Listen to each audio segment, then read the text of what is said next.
नमः प्रणवशोभितं नवकषायखण्डाम्बरं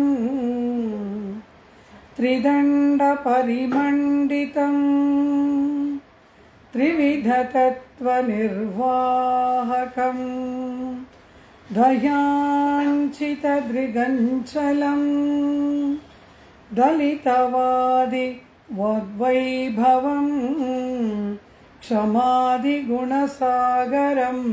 शरणमेमि रामानुजम् शतमखमणिनीला चारुकल्हारहस्ता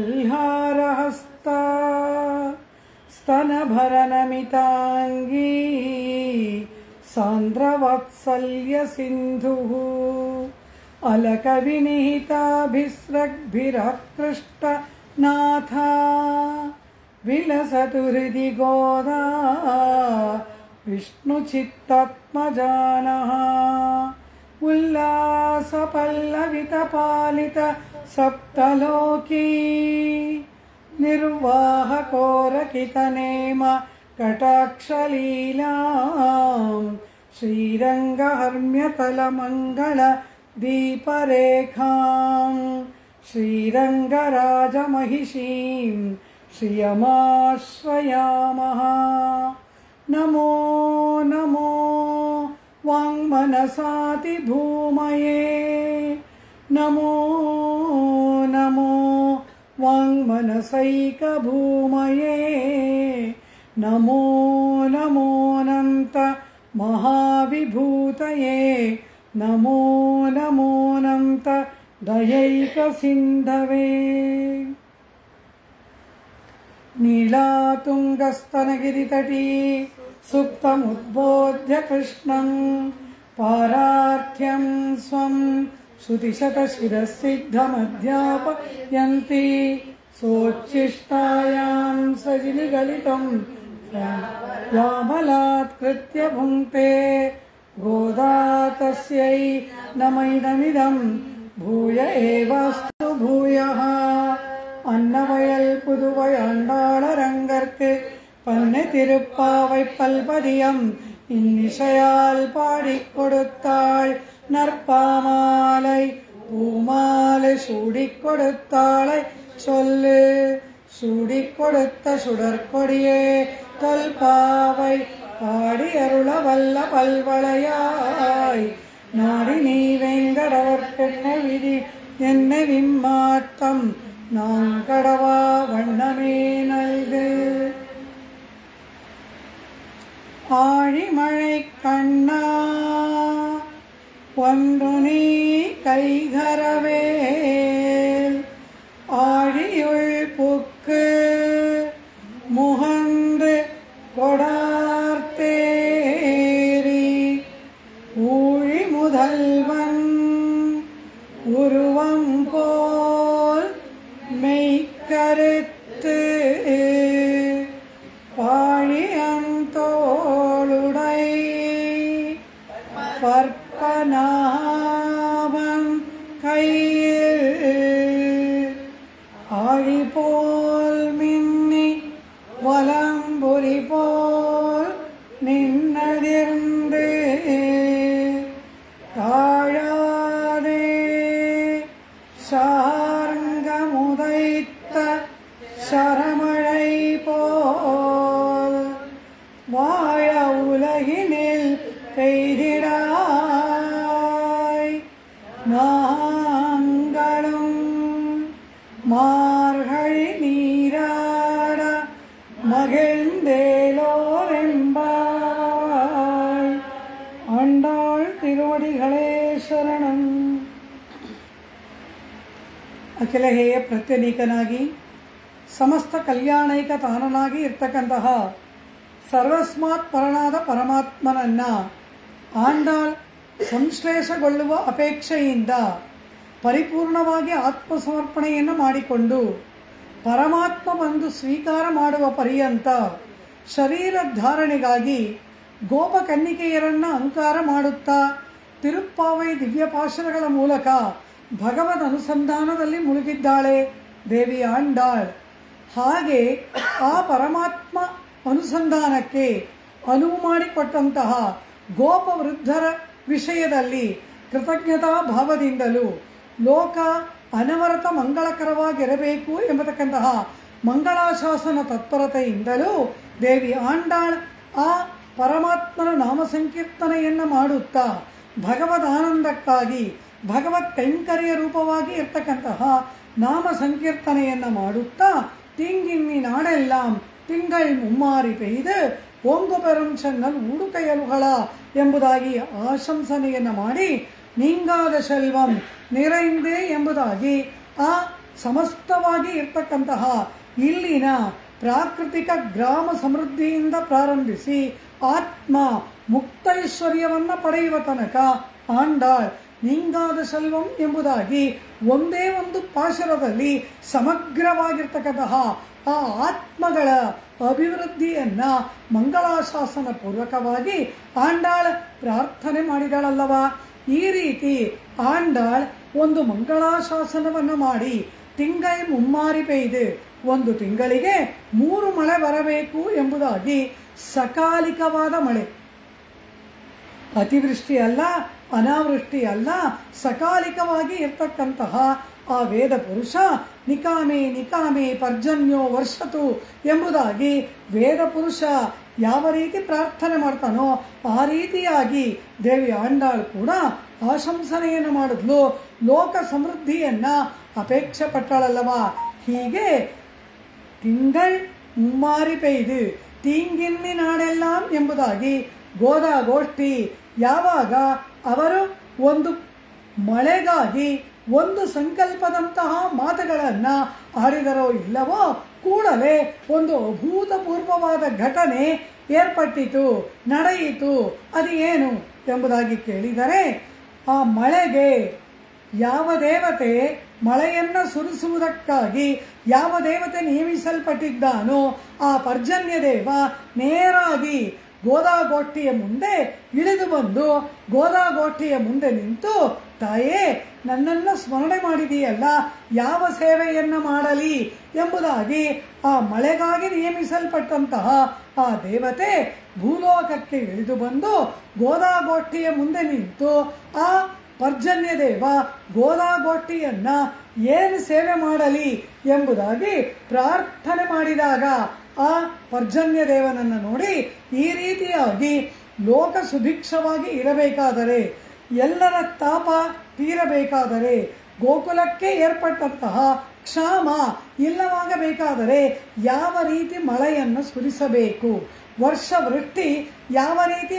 ಆಗಬೇಕು, ಹೇಗಾದರೆ ತಾಪದಲ್ಲಿ ಬೆಂದವರಿಗೆ ಆಪ್ಯಾಯಮಾನವಾಗಿ ಇರುತ್ತದೆ ಎಂಬ ಹಾಗೆ ಆ ಪರ್ಜನ್ಯನನ್ನು ನೋಡಿ ತಮ್ಮ ಬಳಿಗೆ ಬಂದು ಅತ್ಯಂತ ಗೌರವದಿಂದ ವಿನೀತನಾಗಿ ತಮ್ಮ ಗೋಷ್ಠಿಯ ಮಧ್ಯದಲ್ಲಿ ನಿಂತು ಏನು ಸೇವೆ ಮಾಡಲಿ ಎಂಬುದಾಗಿ ಪ್ರಾರ್ಥನೆ ಮಾಡುವಂತಹ ಪರ್ಜನ್ಯ ದೇವನನ್ನ, ಮಳೆಗೆ ಅಧಿಪತಿಯಾದ ದೇವನನ್ನ ನಿಯಮಿಸತಕ್ಕಂತಹ ಒಂದು ಅದ್ಭುತವಾದ ಪಾಶುರವಾಗಿ ತಿರುಪ್ಪಾವೈಯಲ್ಲಿ ಆ ಪರ್ಜನ್ಯ ದೇವನ ನಿಯಮನ ರೂಪವಾಗಿ ಇರ್ತಕ್ಕಂತಹ ಪಾಶುರವೇ ತಿರುಪ್ಪಾವೈ ದಿವ್ಯಶಾಸ್ತ್ರದ 4ನೆಯ ಪಾಶುರ.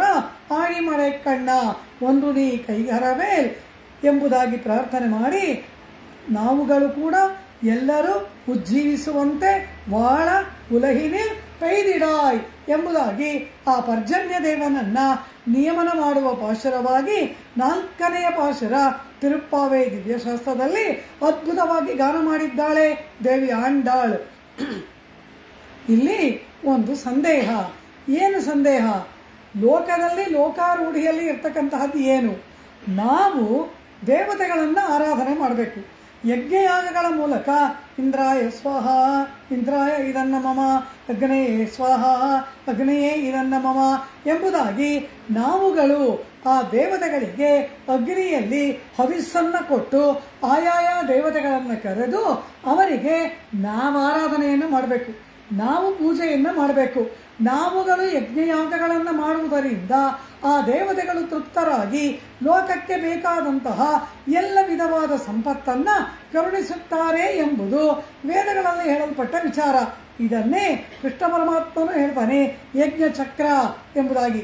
ನೀವುಗಳು ದೇವತೆಗಳನ್ನು ಯಜ್ಞಯಾಗಗಳಿಂದ ಸಂತುಷ್ಟಿಗೊಳಿಸಿರಿ, ಆ ದೇವತೆಗಳು ನಿಮಗೆ ಬೇಕಾದಂಥದ್ದೆಲ್ಲವನ್ನ ಕೊಡ್ತಾರೆ, ಪರಸ್ಪರಂ ಭಾವಯಂತಹ ಎಂಬುದಾಗಿ ಗೀತಾಚಾರ್ಯನಾದ ಪಾರ್ಥಸಾರಥಿ ಅರ್ಜುನನಿಗೆ ಉಪದೇಶ ಮಾಡಿದನಲ್ಲವಾ. ಇದು ಲೋಕದಲ್ಲಿ ಕಂಡುಬರುವುದು. ನಾವು ದೇವತೆಗಳಿಗೆ ಪ್ರಾರ್ಥನೆ ಮಾಡ್ತೀವಿ, ನಾವು ದೇವತೆಗಳನ್ನು ಆರಾಧನೆ ಮಾಡಬೇಕು, ನಾವು ದೇವತೆಗಳ ಸೇವೆ ಮಾಡಬೇಕು, ಅವರು ನಮಗೆ ಬೇಕಾದ್ದೆಲ್ಲ ಕೊಡ್ತಾರೆ. ಇದು ಸಾಮಾನ್ಯವಾದ ಒಂದು ನಿಯಮ. ಆದರೆ ಈ ಪಾಶರ ಹೇಗಿದೆ ಅಂತ ಕೇಳಿದ್ರು, ಇದು ನೇರಾಗಿ ಆ ಒಂದು ನಿಯಮಕ್ಕೆ ನೇರಾಗಿ ವಿರುದ್ಧವಾದ ರೀತಿಯಲ್ಲಿ ಈ ಪಾಶರವನ್ನು ಗೋದೆ ಆಡ್ತಾ ಇದ್ದಾಳಲ್ಲ. ಏನು ಅಂದರೆ, ಇವಳು ಪರ್ಜನ್ಯನನ್ನು ಪ್ರಾರ್ಥನೆ ಮಾಡ್ತಾ ಇಲ್ಲ. ಪರ್ಜನ್ಯ ದೇವ ಭೂಮಿಗೆ ಇಳಿದು ಬಂದು ಗೋದಾಗೋಷ್ಠಿಯ ಮುಂದೆ ನಿಂತು ತಾಯೇ ನಾನೇನು ಸೇವೆ ಮಾಡಲಿ ಅಂತ ಕೇಳ್ತಾ ಇದ್ದಾನೆ. ಇದೇನಿದು? ಇದು ಲೋಕದ ನಿಯಮಕ್ಕೆ, ವೇದ ವೈದಿಕವಾದ ಯಜ್ಞಯಾಗಗಳ ನಿಯಮಕ್ಕೆ ಇದು ವಿರುದ್ಧವಾಗಿದೆಯಲ್ಲ, ಇದು ಸಮೀಚೀನವಾ, ಇದು ಸರಿಯಾ ಎಂಬುದಾಗಿ ಕೇಳಿದರೆ ಈ ಪಾಶರದ ಪೀಠಿಕೆಯಲ್ಲಿ ಅವತಾರಿಕೆಯಲ್ಲಿ ಎಲ್ಲ ವ್ಯಾಖ್ಯಾನಕಾರರು ಅದ್ಭುತವಾಗಿ ವರ್ಣನೆಯನ್ನು ಮಾಡ್ತಾರೆ.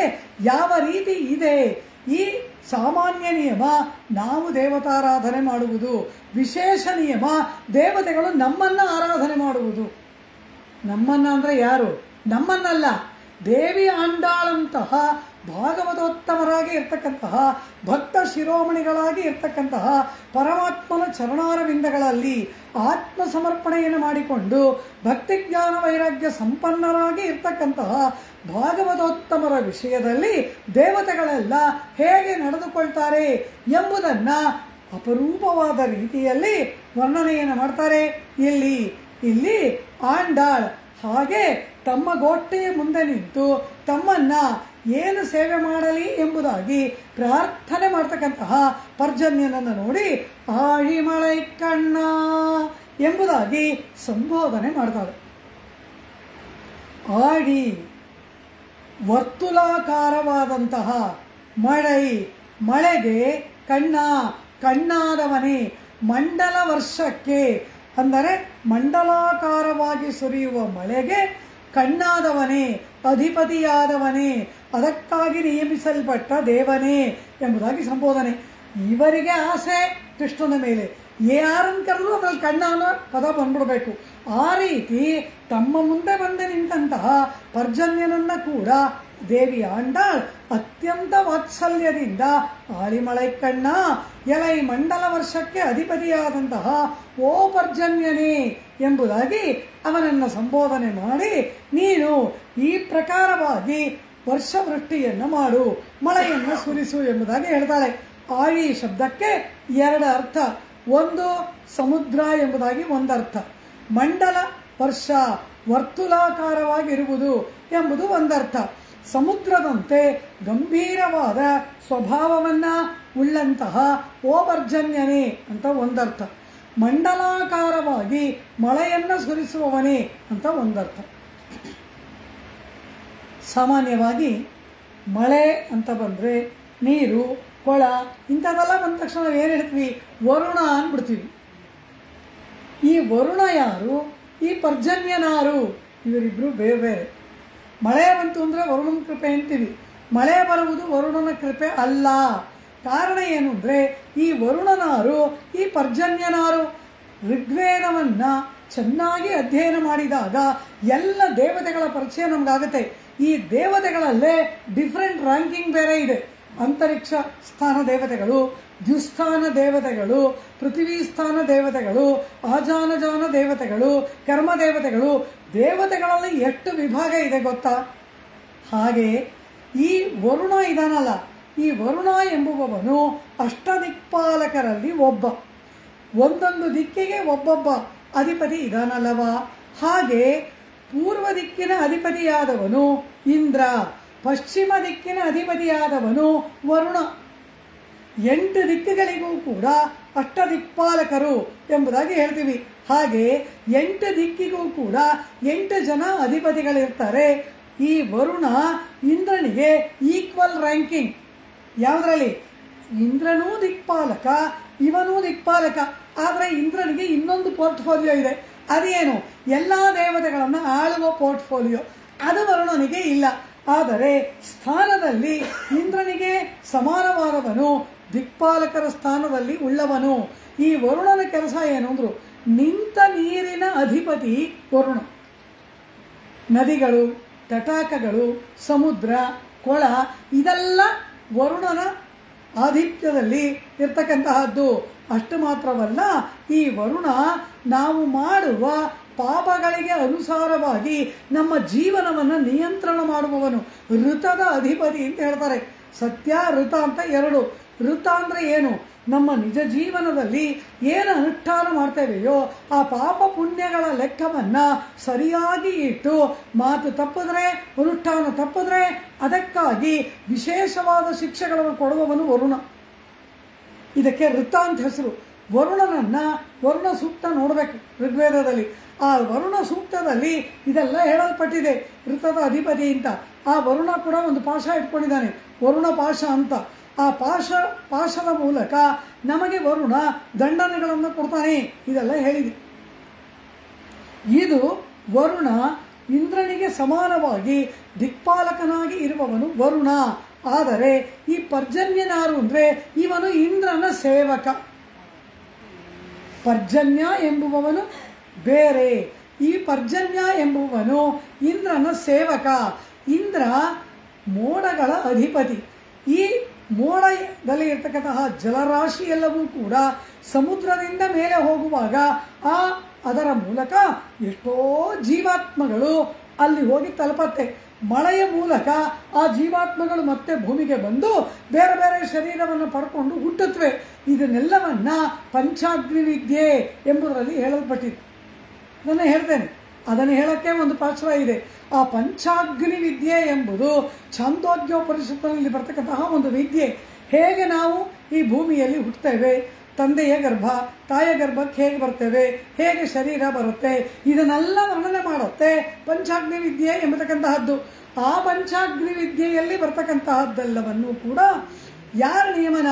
ಅದೆಲ್ಲ ಮೋಡ.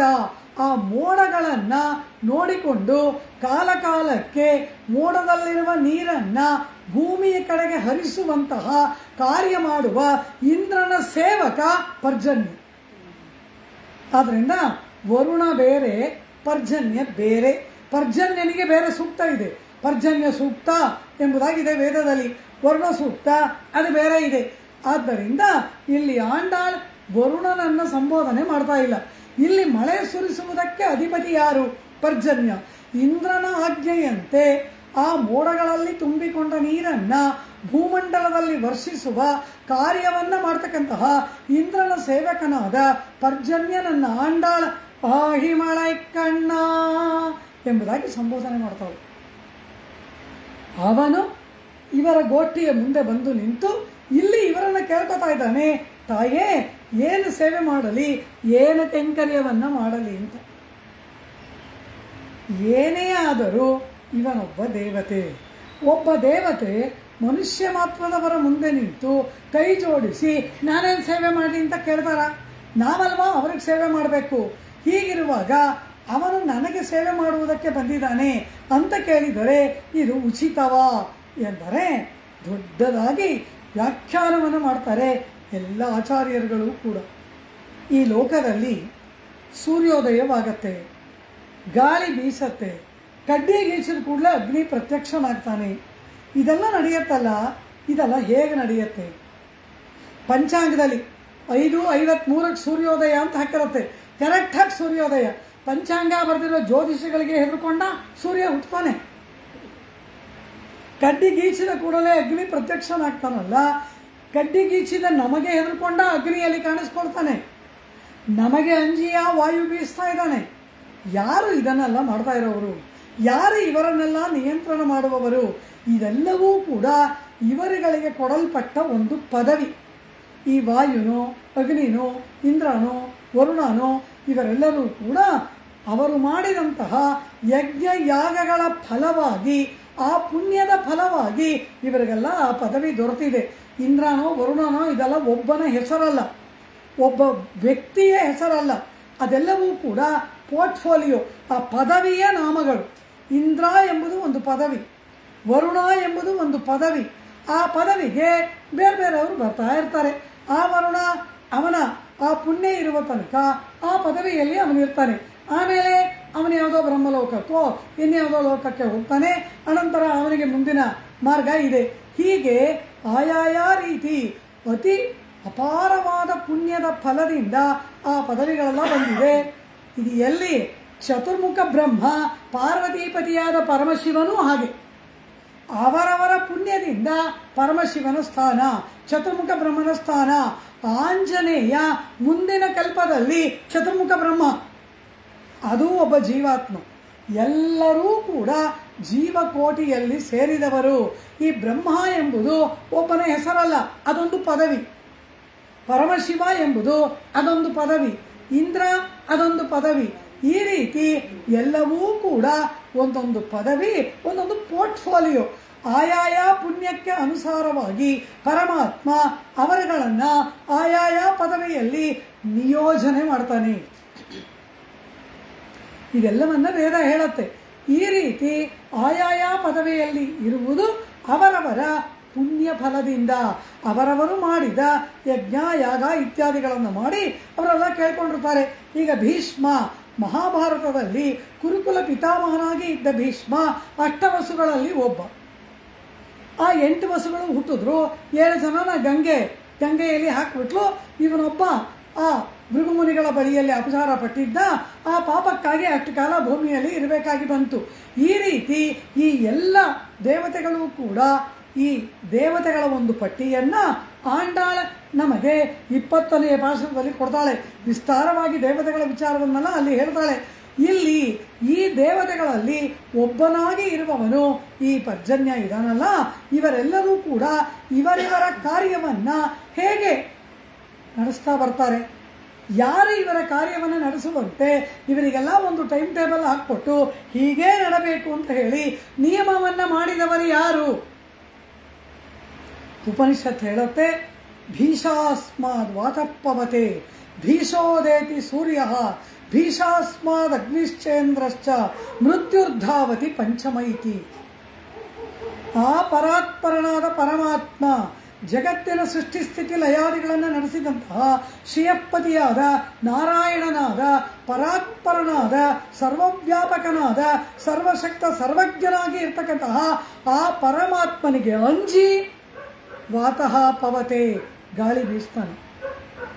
ಭೀಷೋದೇತಿ ಸೂರ್ಯ ಅಂದರೆ ಭಯದಿಂದ ಸೂರ್ಯ ಉದಯಿಸುತ್ತಾನೆ. ಅವನು ಸೂರ್ಯನನ್ನ ಈ ಕೆಲಸದಲ್ಲಿ ಇಟ್ಟಿದ್ದಾನೆ. ಕೆಲಸ ತಪ್ಪಿದ್ರೆ ಅವನಿಂದ ಶಿಕ್ಷೆ ಬರುತ್ತೆ. ಅದಕ್ಕಾಗಿ ಪರಾತ್ಪರನಿಗೆ ಅಂಜಿ ಭೀಷಾಸ್ಮಾತ್ ವಾತಃ ಪವತೆ ಭೀಷಃ ಉದೇತಿ ಸೂರ್ಯ. ಆ ಪರಾತ್ಪರನಿಗೆ ಅಂಜಿ ಸೂರ್ಯ ಉದಯಿಸುತ್ತಾನೆ. ಇವರು ಮಾತ್ರವ? ಭೀಷಾಸ್ಮಾತ್ ಅಗ್ನಿಶ್ಚ ಇಂದ್ರಶ್ಚ. ಅಗ್ನಿ ಇಂದ್ರಾದಿಗಳೆಲ್ಲರೂ ಕೂಡ ಆ ಪರಾತ್ಪರನಿಗೆ ಅಂಜಿ ಅವರವರ ಕಾರ್ಯವನ್ನು ನಿರ್ವಾಹ ಮಾಡ್ತಾರೆ. ಇವರು ಮಾತ್ರವ? ಮೃತ್ಯುರ್ಧಾವತಿ ಪಂಚಮ ಇತಿ. ಮೃತ್ಯು ದೇವತೆಯಾದ ಯಮ ಕೂಡ ಆ ಪರಮಾತ್ಮನಿಗೆ ಅಂಜಿ ಪಲಾಯನ ಮಾಡ್ತಾನೆ. ಹೀಗೆ ಎಲ್ಲ ದೇವತೆಗಳು ಕೂಡ ಆ ಪರಮಾತ್ಮನ ಕೈ ಕೆಳಗೆ ಕೆಲಸ ಮಾಡುವ ಸೇವಕರು. ಅವರವರನ್ನ ಅವರವರ ಪದವಿಗಳಲ್ಲಿ ಅವರವರ ಪುಣ್ಯಾನುಸಾರ ಇಟ್ಟು ಇಡೀ ಜಗತ್ತಿನ ನಿರ್ವಾಹ ಕಾರ್ಯವನ್ನ ಅವರಿಗೆ ಒಪ್ಪಿಸಿ ಸಮಸ್ತವನ್ನೂ ನಿರ್ವಾಹ ಮಾಡುವವನು ದೇವಾದಿದೇವನಾದ ಪುರುಷೋತ್ತಮನಾದ ಪರಮಾತ್ಮ. ಇದೆಲ್ಲ ವಿಷಯ ನಮಗೆ ತಿಳಿಬೇಕು ಅಂದರೆ ವೇದಗಳನ್ನು ಅಧ್ಯಯನ ಮಾಡಬೇಕು, ದಿವ್ಯ ಪ್ರಬಂಧಗಳನ್ನು ಅಧ್ಯಯನ ಮಾಡಬೇಕು. ರಾಮಾಯಣ ಮಹಾಭಾರತಾದಿ ಗ್ರಂಥಗಳಲ್ಲಿ ಕೇವಲ ಕಥೆಯನ್ನು ಕೇಳುವುದನ್ನು ಬಿಟ್ಟು ಕಥೆಯ ಒಳಗೆ ಅಡಗಿರುವ ರಹಸ್ಯಾರ್ಥಗಳನ್ನು ತಿಳಿದುಕೊಳ್ಬೇಕು. ರಾಮಾಯಣ ಅಂದ್ರೆ ಏನು? ಯಾವನೋ ರಾಕ್ಷಸ ಬಂದ, ಯಾವೊಂದೋ ಹೆಂಡತಿನ ಹೊತ್ಕೊಂಡು ಹೋದ, ಅವಳನ್ನ ಇವನು ಬಿಡಿಸಿ ಕರ್ಕೊಂಡ್ಬಂದ, ರಾಮಾಯಣ ಮುಗಿದೋಯ್ತು. ನಾನು ಒಂದು ಸಾರಿ ಒಂದು ಕಾಲೇಜಿನಲ್ಲಿ ಒಂದು ಕೌನ್ಸಿಲಿಂಗಾಗಿ ಹೋಗಿದ್ದೆ. ಸುಮಾರು 3,000 ವಿದ್ಯಾರ್ಥಿಗಳು. ಅಲ್ಲಿ ಯೂನಿವರ್ಸಿಟಿ ಸೆನೆಟ್ ಅದು. ಅಲ್ಲಿ ಹೋಗಿದ್ದಾಗ ಈ ರೀತಿ ಒಂದು spiritual lecture, that is the ಒಂದು personality development in the background of Indian mythology ಅಂತ ಒಂದು ಸಬ್ಜೆಕ್ಟ್ ಕೊಟ್ಟಿದ್ದರು. ಅದ್ರ ಬಗ್ಗೆ ಮಾತಾಡೋಕ್ಕೆ ಸೆನೆಟಲ್ಲಿ ಹೋಗಿದ್ದೆ. ಆಗ ಅಲ್ಲಿ ಮೆಡಿಕಲು, ಇಂಜಿನಿಯರಿಂಗು, MBA ಎಲ್ಲ ಸ್ಟೂಡೆಂಟ್ಸು ಸೆನೆಟು ಇದ್ದರು. ಅಲ್ಲಿ ಒಬ್ಬ ವಿದ್ಯಾರ್ಥಿ ನನ್ನನ್ನು ಪ್ರಶ್ನೆ ಕೇಳಿದ, madam, you are talking so much high about Ramayana and Mahabharata. What is there in that? Ramayana is a kidnap story, Mahabharata is a rape story, Bhagavata is a theft story. What is there great about that ಅಂತ ಕೇಳಿದ. ದ್ರೌಪದಿಗೆ ವಸ್ತ್ರಾಪಹರಣ ಮಾಡಿದ್ರಲ್ವಾ, ಅದು rape story ಅಂತೆ. ಸೀತೆಯನ್ನು ರಾವಣ ಅಪಹರಣ ಮಾಡ್ಕೊಂಡು ಹೋದಲ್ವಾ, ಅದು kidnap story ಅಂತೆ. ಇದೆಲ್ಲ ಯಾರು ಇವರಿಗೆ ಹೇಳ್ಕೊಡ್ತಾರೆ ನಮಗೆ ಗೊತ್ತಿಲ್ಲ. ಈ ರೀತಿಯಾಗೆಲ್ಲ ಪ್ರಶ್ನೆ ಕೇಳ್ತಾರೆ. ನಾನು ಅವಾಗ ಒಂದೇ ಪ್ರಶ್ನೆ ಕೇಳಿದೆ, ಆ ಕಿಡ್ನಾಪ್ ಮಾಡಿದವನು ಏನಾದ, ಕಿಡ್ನಾಪ್ ಆದವಳು ಏನಾದ್ಲು, ಕಿಡ್ನಾಪ್ ಆದಮೇಲೆ ಏನೇನು ನಡೀತು, do you know all those stories ಅಂತ ಕೇಳಿದೆ. ನೋ ಮೇಡಮ್ ಅಂದ. You read that, then I will answer you ಅಂದೆ. ಇಷ್ಟೇನಾ ಕಥೆ? ಶ್ರೀರಾಮಾಯಣದಲ್ಲಿರುವುದು ಕೇವಲ ಸೀತಾಪಹರಣದ ಕಥೆ ಮಾತ್ರವ? ಸೀತೆ ಯಾರು? ಸೀತೆ ರಾವಣ ವಧೆ ಮಾಡಿದವನು ಯಾರು? ರಾವಣನಾರು, ಭರತನಾರು, ಶತ್ರುಘ್ನನಾರು, ಅಲ್ಲಿ ನಡೆಯುವ ಸಂವಾದಗಳೆಷ್ಟು? ಕೇವಲ ಇದು ಒಂದೇಯ? ಪರಿಪೂರ್ಣವಾದ ಆತ್ಮ ಸಮರ್ಪಣೆಯ ಶರಣಾಗತಿಯ ರಹಸ್ಯಾರ್ಥವೇ ಶ್ರೀರಾಮಾಯಣ, ಗಾಯತ್ರಿ ಮಂತ್ರಾರ್ಥವೇ ಶ್ರೀರಾಮಾಯಣ. ಹೀಗೆಲ್ಲ ಇದನ್ನು ವ್ಯಾಖ್ಯಾನ ಮಾಡುವಾಗ ನಾವು ಏನಂತ ಹೇಳೋದು? ಇದು ಕೇವಲ ಕಥೆಯ ಹಂದರವನ್ನು ನೋಡಬಾರ್ದು. ಕಥೆ ಅನ್ನೋದು ಕೇವಲ ಅದಕ್ಕೆ ಆಧಾರವಾಗಿರುವ ಒಂದು ಫ್ರೇಮ್ ಅಷ್ಟೆ. ಅದರ ಒಳಗಡೆಯಲ್ಲಿ ಅತಿ ಪುಷ್ಟಿಯಾಗಿ ತುಂಬಿಕೊಂಡಿರತಕ್ಕಂತಹ ಆತ್ಮ ಪರಮಾತ್ಮ ಪರವಾದ ಪಾರಮಾರ್ಥಿಕ ಅರ್ಥಗಳನ್ನು ಕಥೆಯ ಮೂಲಕ ಹೇಳುವುದೇ ಋಷಿಗಳ ಉದ್ದೇಶ. ಕೇವಲ ಕಥೆಯನ್ನು ಕೇಳಲೇಬಾರದು. ರಾಮಾಯಣ ಕಥೆ ಎಲ್ರಿಗೂ ಗೊತ್ತು. ರಾಮಾಯಣದ ರಹಸ್ಯಾರ್ಥಗಳನ್ನು ಕೇಳಬೇಕು. ಒಂದೊಂದು ಅಕ್ಷರದಲ್ಲಿ ರಹಸ್ಯಾರ್ಥ ಅಡಗಿದೆ. ಸೀತೆ ಅಂದರೆ ಯಾರು? ಅವಳು ಏನನ್ನು ನಿರೂಪಣೆ ಮಾಡ್ತಿದ್ದಾಳೆ? ರಾಮ ಅಂದರೆ ಏನು? ಆಂಜನೇಯನ ಪಾತ್ರ ಏನು? ಆಂಜನೇಯ ಅಂದರೆ ಯಾರು? ನಮ್ಮ ಜೀವನದಲ್ಲಿ ಆಂಜನೇಯನಿಂದ ನಮಗೇನಾಗ್ತಿದೆ? ನಮ್ಮ ಜೀವನದಲ್ಲಿ ಆಂಜನೇಯನ ಪಾತ್ರ ಏನು? ನನ್ನ ಆತ್ಮಕ್ಕೂ ಆ ಆಂಜನೇಯನಿಗೂ ಏನು ಸಂಬಂಧ? ಇದೆಲ್ಲ ತಿಳಿದುಕೊಳ್ಬೇಕು. ಇದಾವುದೂ ಕೂಡ ಕೇವಲ ಕಥೆಯಲ್ಲ. ಕಥಾಹಂದರದ ಮೂಲಕ ಆತ್ಮ ಪಾರಮಾತ್ಮಕ ಪರವಾದ ಅರ್ಥಗಳನ್ನು ಋಷಿಮುನಿಗಳು ನಿರೂಪಣೆ ಮಾಡ್ತಾ ಇದ್ದಾರೆ. ಅದೆಲ್ಲ ತಿಳ್ಕೊಂಡಾಗ ಮಾತ್ರ ಈ ದೇವತೆಗಳು, ದೇವರುಗಳು, ಬ್ರಹ್ಮ, ಶಿವ, ಪಾರ್ವತಿ, ಸರಸ್ವತಿ, ಲಕ್ಷ್ಮಿ ಎಲ್ಲ ವಿಚಾರಗಳನ್ನು ಪರಿಪೂರ್ಣವಾಗಿ ಅರಿತುಕೊಳ್ಳುವುದಕ್ಕೆ ಸಾಧ್ಯ. ಹೀಗೆ ವೇದಗಳ ಹೇಳುವ ಮಾತು ಇದೆಲ್ಲವೂ ಕೂಡ ಎಲ್ಲ ದೇವತೆಗಳನ್ನು ಪರಮಾತ್ಮ ಜಗತ್ತಿನ ಸ್ಥಿತಿಗಾಗಿ ಎಲ್ಲರನ್ನ ಅವರವರ ಸ್ಥಾನದಲ್ಲಿ ನೇಮಿಸಿ ಜಗತ್ತಿನ ಸ್ಥಿತಿಯನ್ನು ಪರಮಾತ್ಮ ನಡೆಸ್ತಾ ಇದ್ದಾನೆ. ಈ ರೀತಿ ಅವನಿಗೆ ಅಂಜಿ ಇವರೆಲ್ಲರೂ ಕೂಡ ಕಾರ್ಯವನ್ನು ಮಾಡ್ತಾರೆ. ಇಂದ್ರ, ಅಗ್ನಿ, ವರುಣ, ಪರ್ಜನ್ಯ, ಆ ಮೃತ್ಯುದೇವತೆ ಎಲ್ಲರೂ ಕೂಡ ಪರಮಾತ್ಮನಿಗೆ ಅಂಜಿ ನಡಗಿ ತಮ್ಮ ತಮ್ಮ ಕಾರ್ಯವನ್ನು ನಿರ್ವಾಹ ಮಾಡ್ತಾರೆ ಅಂತ ತೈತ್ತಿರೀಯ ಉಪನಿಷತ್ತಿನ ಮಂತ್ರ ಇದು. ಭೀಷಾಸ್ಮಾದ್ ವಾತಪವತೆ ಭೀಷೋದೇತಿ ಸೂರ್ಯ ಭೀಷಾಸ್ಮಾದ್ ಅಗ್ನಿಶ್ಚೇಂದ್ರಶ್ಚ ಮೃತ್ಯುರ್ಧಾವತಿ ಪಂಚಮೈತಿ ಎಂಬುದು ತೈತ್ತಿರೀಯ ಉಪನಿಷತ್ತಿನಲ್ಲಿ ಬರುವ ಮಂತ್ರ. ಹೀಗೆ ಆ ವೇದಶಾಸ್ತ್ರ ಎಲ್ಲವನ್ನ ನಮಗೆ ನಿರೂಪಣೆ ಮಾಡಿಕೊಡ್ತಾ ಇದೆಲ್ಲವನ್ನ ಹೇಳಿಬಿಟ್ಟು ಅದೇ ತೈತ್ರಿಯ ಉಪನಿಷತ್ತು ಒಂದು ಮಾತನ್ನು ಹೇಳುತ್ತೆ. ಏನು ಹೇಳುತ್ತೆ? ಎಲೈ ಓ ಆತ್ಮನೇ, ಇದೆಲ್ಲವನ್ನ ಅರಿತುಕೊಳ್ಳತಕ್ಕಂತಹ ಉಪಾಸನಾ ಮಾರ್ಗದಲ್ಲಿ ಇರುವ ಓ ಜೀವಾತ್ಮನೇ, ಒಂದು ಹೇಳ್ತೇನೆ ಕೇಳು. ಇಷ್ಟೂ ದೇವತೆಗಳು ಕೂಡ ಯಾರಿಗೆ ಅಡಗಿ ಇರ್ತಾರೆ? ಪರಮಾತ್ಮನಿಗೆ ಅಂಜಿ ನಡಗಿ ಕಾರ್ಯನಿರ್ವಾಹ ಮಾಡುವುದು ಬೇರೆ. ಅಷ್ಟು ಮಾತ್ರವಲ್ಲ, ಪರಮಾತ್ಮನಲ್ಲಿ ಯಾರು ಶರಣಾಗತರಾಗಿದ್ದಾರೆ, ಯಾರು ಪರಮಾತ್ಮನಲ್ಲಿ ಭಕ್ತಿಯನ್ನು ಮಾಡ್ತಾರೆ, ಯಾರು ಭಾಗವತೋತ್ತಮರಾಗಿರ್ತಾರೆ, ಅಂತಹ ಭಾಗವತೋತ್ತಮನಿಗೆ ಈ 33 ಕೋಟಿ ದೇವತೆಗಳು ಕೂಡ ದಾಸರಾಗಿ ಇರ್ತಾರೆ. ತಸ್ಮೈ ದೇವಾಹ ಬಲಿಮಾವಹಂತಿ, ತೈತ್ರೇಯ ಉಪನಿಷತ್ತು. ತಸ್ಮೈ, ಅಂತಹ ಭಾಗವತೋತ್ತಮನಿಗೆ ದೇವಾಹ 33 ಕೋಟಿ ದೇವತೆಗಳು ಕೂಡ ಬಲಿಂ ಕಾಣಿಕೆಗಳನ್ನು ತಂದು, ಪೂಜಾ ದ್ರವ್ಯಗಳನ್ನು ತಂದು ಕಾಣಿಕೆಗಳನ್ನು ಸಮರ್ಪಣೆ ಮಾಡಿ ದಾಸರಾಗಿ ಇರ್ತಾರೆ ಅಂತ ಅದೇ ಉಪನಿಷತ್ತು ಹೇಳ್ತಿದೆ. ಪರಮಾತ್ಮನಿಗೆ ಮಾತ್ರವಲ್ಲ, ಭಾಗವತೋತ್ತಮರಾದವರಿಗೆ ಈ ದೇವತೆಗಳು ಕಪ್ಪ ಕಾಣಿಕೆಗಳನ್ನು ತಂದುಕೊಡ್ತಾರಂತೆ. ತಸ್ಮೈ, ಯಾರಿಗೆ? ಭಾಗವತೋತ್ತಮನಾದವನಿಗೆ ದೇವಾಹ 33 ಕೋಟಿ ದೇವತೆಗಳು ಕೂಡ ಬಲಿಮಾವಹಂತಿ, ಕಪ್ಪ ಕಾಣಿಕೆಗಳನ್ನು ತಂದು ಪೂಜಾ ದ್ರವ್ಯಗಳನ್ನು ತಂದು ಆರಾಧನೆ ಮಾಡುತ್ತಾರೆ. ವೇದ ಹೇಳ್ತಾ ಇದೆ. ಯಾರು ಶ್ರೀಯಪ್ಪದಿಯಾದ ನಾರಾಯಣನನ್ನು ಆಶ್ರಯ ಮಾಡಿದರೋ ಅವನನ್ನೇ ವಾಸುದೇವ ಸರ್ವಮಿತಿ ಸಮಹಾತ್ಮ ಸುದುರ್ಲಭ ಎಂಬುದಾಗಿ ಯಾರು ಭಾವಿಸಿ ಆಂಡಾಳಂತೆ, ಆಳ್ವಾರುಗಳಂತೆ ಭಕ್ತಾಗ್ರೇಸರಗಳಾಗಿ ಇರ್ತಕ್ಕಂಥವರ ರೀತಿಯಲ್ಲಿ, ಜ್ಞಾನಿಗಳ ರೀತಿಯಲ್ಲಿ ಯಾರಿದ್ದಾರೆ ಅವರ ಕಾಲ ಕೆಳಗೆ 33 ಕೋಟಿ ದೇವತೆಗಳು ಇರ್ತಾರೆ. ಅವರನ್ನು ಪೂಜೆ ಮಾಡಬೇಕಾಗಿಲ್ಲ, ಅವರು ಬಂದು ಇವರನ್ನ ಆರಾಧನೆ ಮಾಡ್ತಾರೆ. ತಸ್ಮೈ ದೇವಾಹ ಬಲಿಮಾವಹಂತಿ ಎಂಬುದು ವೇದ ಹೇಳುವ ಮಾತು, ಉಪನಿಷತ್ತಿನಲ್ಲಿ ಹೇಳಲ್ಪಟ್ಟ ಒಂದು ವಚನ. ಇದು ಮಾತ್ರ ಅಲ್ಲ, ಇಲ್ಲಿ ಆ ದೇವತೆಗಳು ಇಂತಹ ಭಾಗವತೋತ್ತಮರನ್ನು ಕಂಡ್ರೆ ಭಯವಂತೆ, ಎಲ್ಲಿ ಇವರಲ್ಲಿ ಅಪಚಾರ ಪಟ್ಬಿಡ್ತೀವೋ ಅಂತ. ದೇವತೆಗಳಿಗೆ ಒಡೆಯನಾದವನು ಪರಮಾತ್ಮ. ಅಂದರೆ ಪರಮಾತ್ಮನ ಅಂಕೆಯಲ್ಲಿ 33 ಕೋಟಿ ದೇವತೆಗಳಿದ್ದಾರೆ. ಇವರಿಗೆ ಒಡೆಯ ಪರಮಾತ್ಮ. ಆ ಪರಮಾತ್ಮ ಎಲ್ಲಿದ್ದಾನೆ ಎಂದರು. ಈ ಭಕ್ತರ ಭಾಗವತರ ಮುಂದೆ ಅವನ ಕೈ ಮುಕ್ಕೊಂಡು ನಿಂತಿದ್ದಾನಂತ. ಕಾರಣ ಭಕ್ತಿ ಕ್ರೀತೋ ಜನಾರ್ದನ. ಭಕ್ತ ಭಾಗವತೋತ್ತಮರನ್ನು ಕಂಡರೆ ಅವನಿಗೆ ಅಷ್ಟೊಂದು ಪ್ರೇಮವಲ್ಲವ. ಪರಮಾತ್ಮನಿಗೆ ತನ್ನ ಭಕ್ತ ಭಾಗವತೋತ್ತಮರು ಅಂದರೆ ಅಷ್ಟು ಪ್ರೀತಿ. ಕೃಷ್ಣ ಪರಮಾತ್ಮ ಏನು ಮಾಡ್ದ? ಆ ಕಾಮ್ಯಕ ವನದಲ್ಲಿ ಪಾಂಡವರೆಲ್ಲರೂ ಕೂಡ ದ್ರೌಪದಿಯ ಸಮೇತವಾಗಿ ಒಂದು ಸಾರಿ ಶರಣಾಗತಿ ಮಾಡಿದ್ರು ಕೃಷ್ಣನಲ್ಲಿ. ಅದಕ್ಕಾಗಿ ಇಡೀ ರಾಜ್ಯವನ್ನು ಸತ್ಯಭಾಮೆಗೆ ವಹಿಸಿಬಿಟ್ಟು 3 ಹೊತ್ತು ಅರ್ಜುನನ ಕುದುರೆಗಳಿಗೆ ಹುರುಳಿ ಬೇಸಾಕ್ತಾ, ಕುದುರೆಗಳ ಮೈ ಉಜ್ಜುತ್ತಾ, ಆ ಕುದುರೆಗಳ ಲಾಯದಲ್ಲಿ ಮಲ್ಕೊಡ್ತಾ ಅರ್ಜುನನ ರಥವನ್ನು ಓಡಿಸ್ತಾ ಕೂತನಲ್ಲ. ಯಾರಿಗೆ ಯಾರು ದಾಸರು? ಇದು ಪರಮಾತ್ಮನ ರೀತಿ. ಅವರ ಭಕ್ತಿಗೆ ವಶನಾಗಿ ಪರಮಾತ್ಮ ಭಕ್ತರ ಹೇಳಿದಾಗ ನಡ್ಕೊಳ್ತಾನಂತೆ. ಕಾಂಚೀಪುರದ 18 ದಿವ್ಯಕ್ಷೇತ್ರಗಳಲ್ಲಿ ಯಥೋಕ್ತಕಾರಿ ಸನ್ನಿಧಿ ಅಂತ ಒಂದು ಕ್ಷೇತ್ರ ಇದೆ, ಸೊನ್ನವಣ್ಣಂ ಚೈದ ಪೆರುಮಾಳ್ ಅಂತ. ಅಲ್ಲಿ ಹಾಗೆ ಅವನ ಭಕ್ತನನ್ನ ರಾಜ ಊರು ಬಿಟ್ಟು ಕಳಿಸ್ಬಿಡ್ತಾನೆ.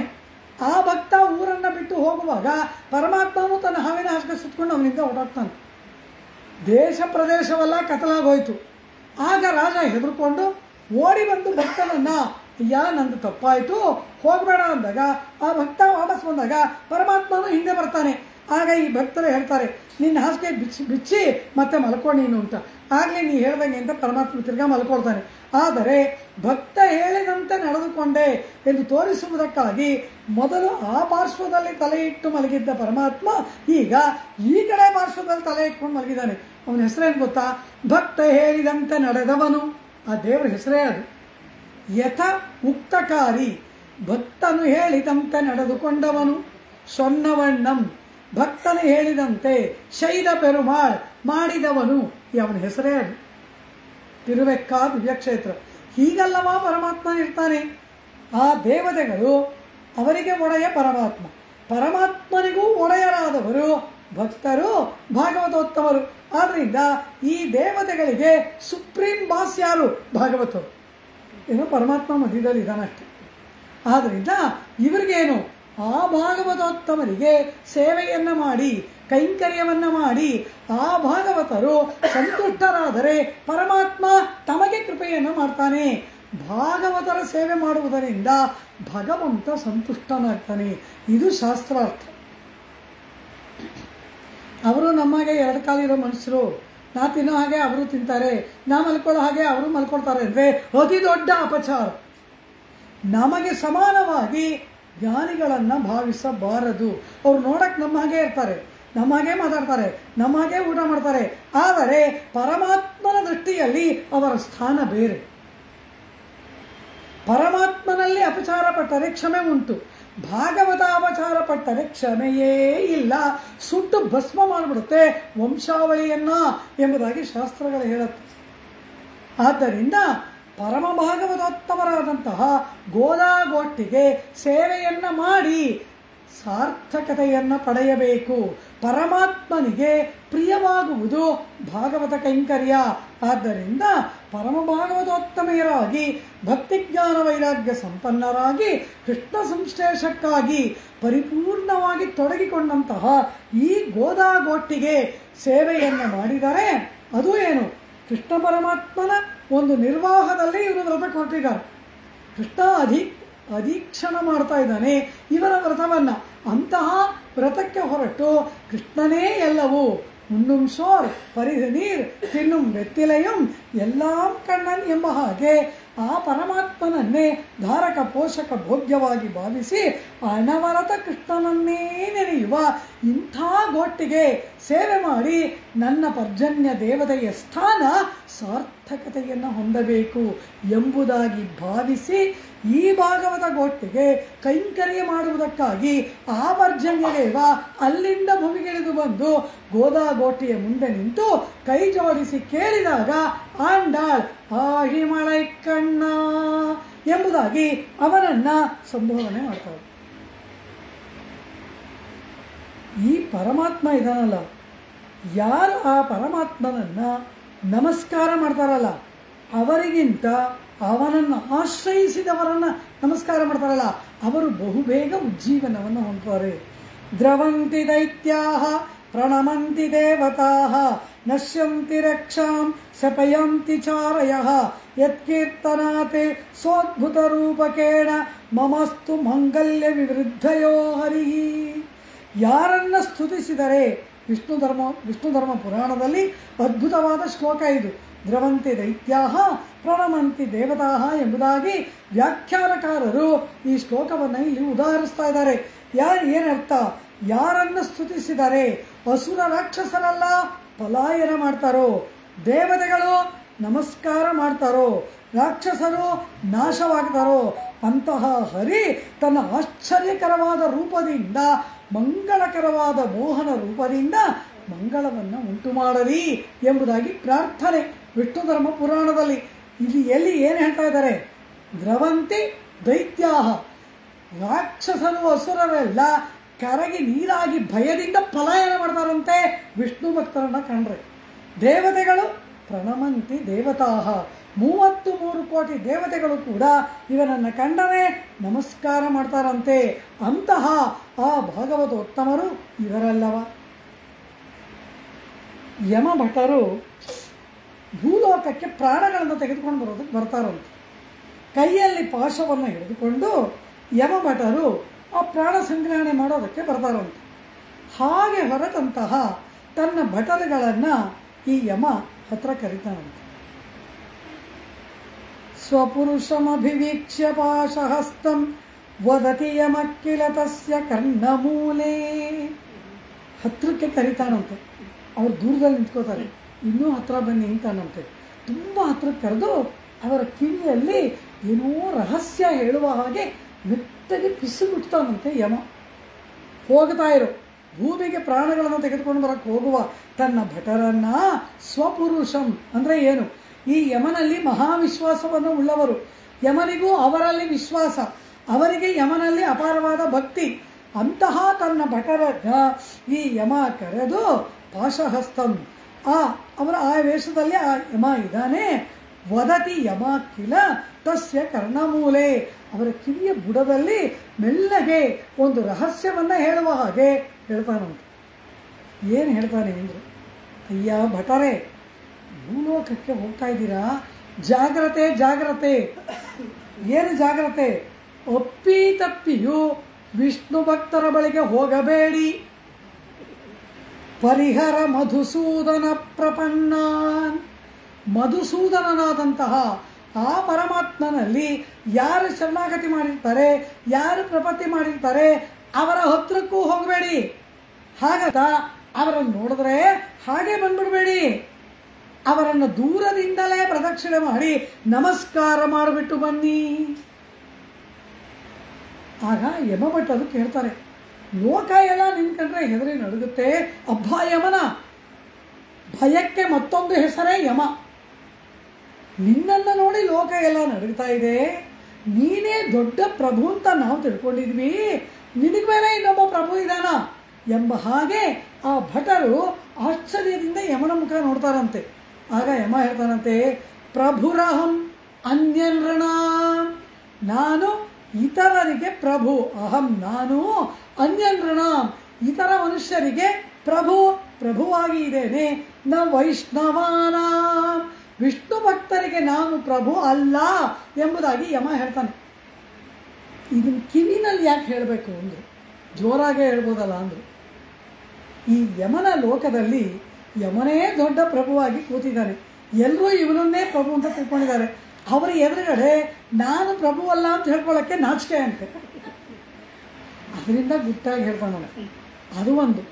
ಇನ್ನೊಂದೇನು ಗೊತ್ತಾ, ಮಧುಸೂದನ ಅನ್ನೋ ಶಬ್ದ ಬಾಯಲ್ಲಿ ಹೇಳ್ದ ಅಲ್ವಾ, ವೈಷ್ಣವ ಅನ್ನೋ ಶಬ್ದ ಬಾಯಲ್ಲಿ ಬಂತಲ್ಲವ, ಈ ಪರಮಾತ್ಮನ ಹೆಸರು ವೈಷ್ಣವ ಎಂಬ ಶಬ್ದವು ಆ ನರಕದಲ್ಲಿರುವವರ ಕಿವಿಗೆ ಬಿದ್ದರೆ ಅವರಿಗೆಲ್ಲ ಪಾಪ ಕಳೆದೋಗಿ ನರಕನೇ ಇಲ್ಲದೆ ಆಗ್ಬಿಡುತ್ತಂತೆ.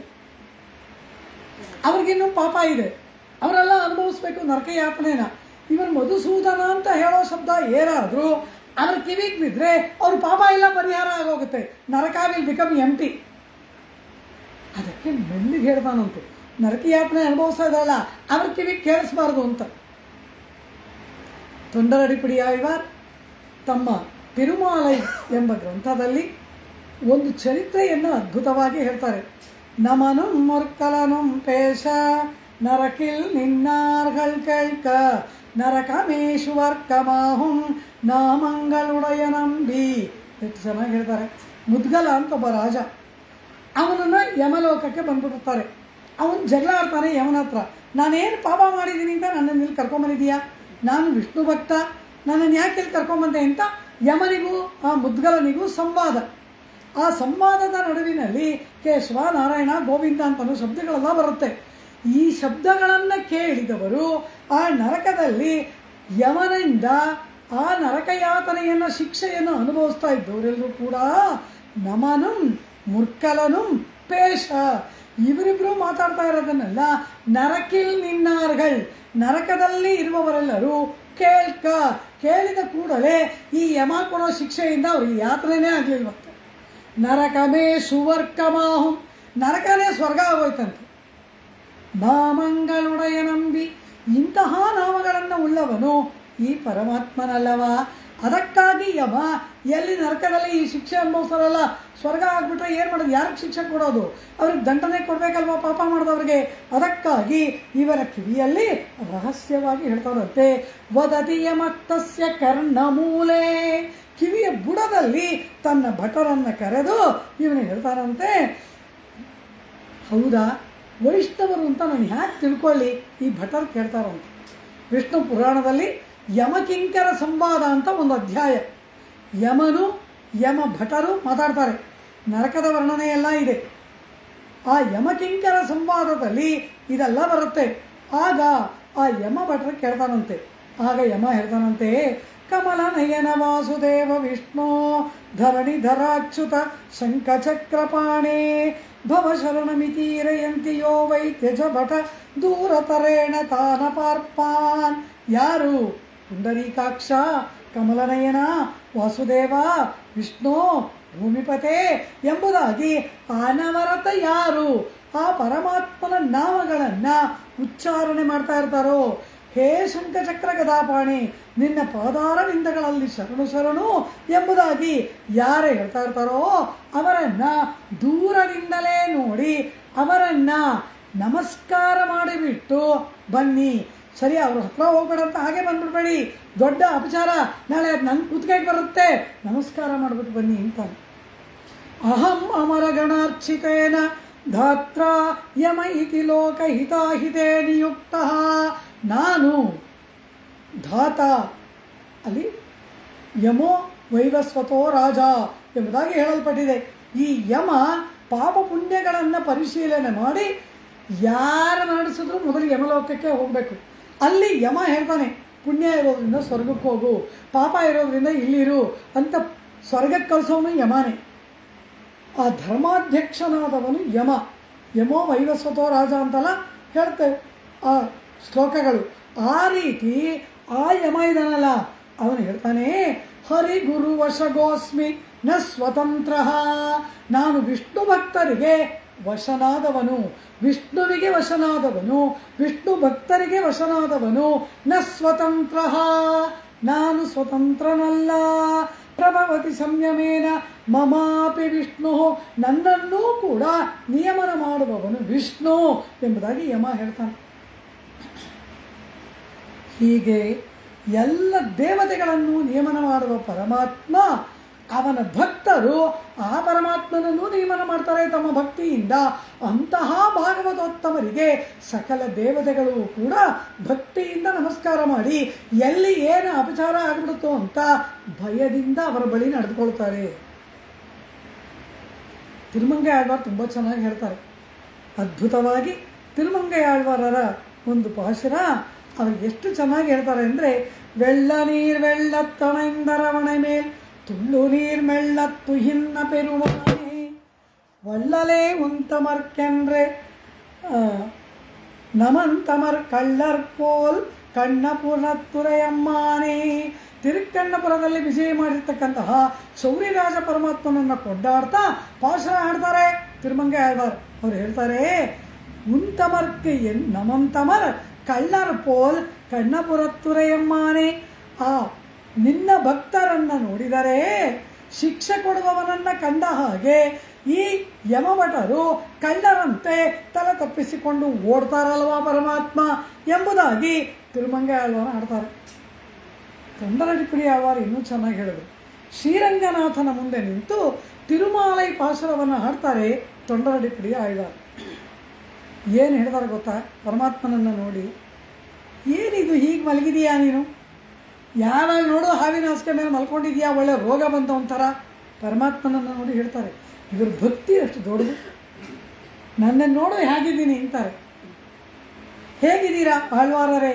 ರಂಗನಾಥಕ್ಕೆ ಹೇಳಿದ್ನಂತೆ, ನಾನು ನನ್ನ ಯಾವ ಇಂದ್ರಿಯಗಳಿಗೂ ಕೂಡ ಯಾವ ಕಟ್ಟುಪಾಡು ಇಟ್ಟಿಲ್ಲ, ಇಷ್ಟ ಬಂದಾಗ ಇಂದ್ರಿಯಗಳನ್ನು ಬಿಟ್ಬಿಟ್ಟಿದ್ದೀನಿ ಅಂದರು. ಹಾಗೆ ಇಷ್ಟ ಬಂದಾಗ ಇಂದ್ರಿಯಗಳು ಹೋದ ದಾರಿಯಲ್ಲಿ ಬಿಡ್ಬೋದಾ? ಪಾಪ ಏರ್ಪಡುತ್ತಲ್ವಾ? ನಾಳೆ ಯಮಲೋಕಕ್ಕೆ ಕರ್ಕೊಂಡು ಹೋಗ್ತಾನಲ್ವಾ, ಶಿಕ್ಷೆ ಕೊಡ್ತಾನಲ್ವಾ? ಇಂದ್ರಿಯಗಳನ್ನೆಲ್ಲ ಸಂಯಮನ ಮಾಡಿ ಒಳ್ಳೆಯ ಗುಣನಡತೆಯಿಂದ ಇರಬೇಕಲ್ವಾ? ಇಷ್ಟ ಬಂದಾಗ ಸ್ವಚ್ಛಂದ ಜೀವನ ಮಾಡ್ತಾರ, ಯಮ ಶಿಕ್ಷೆ ಮಾಡಲ್ವಾ ಅಂದರು.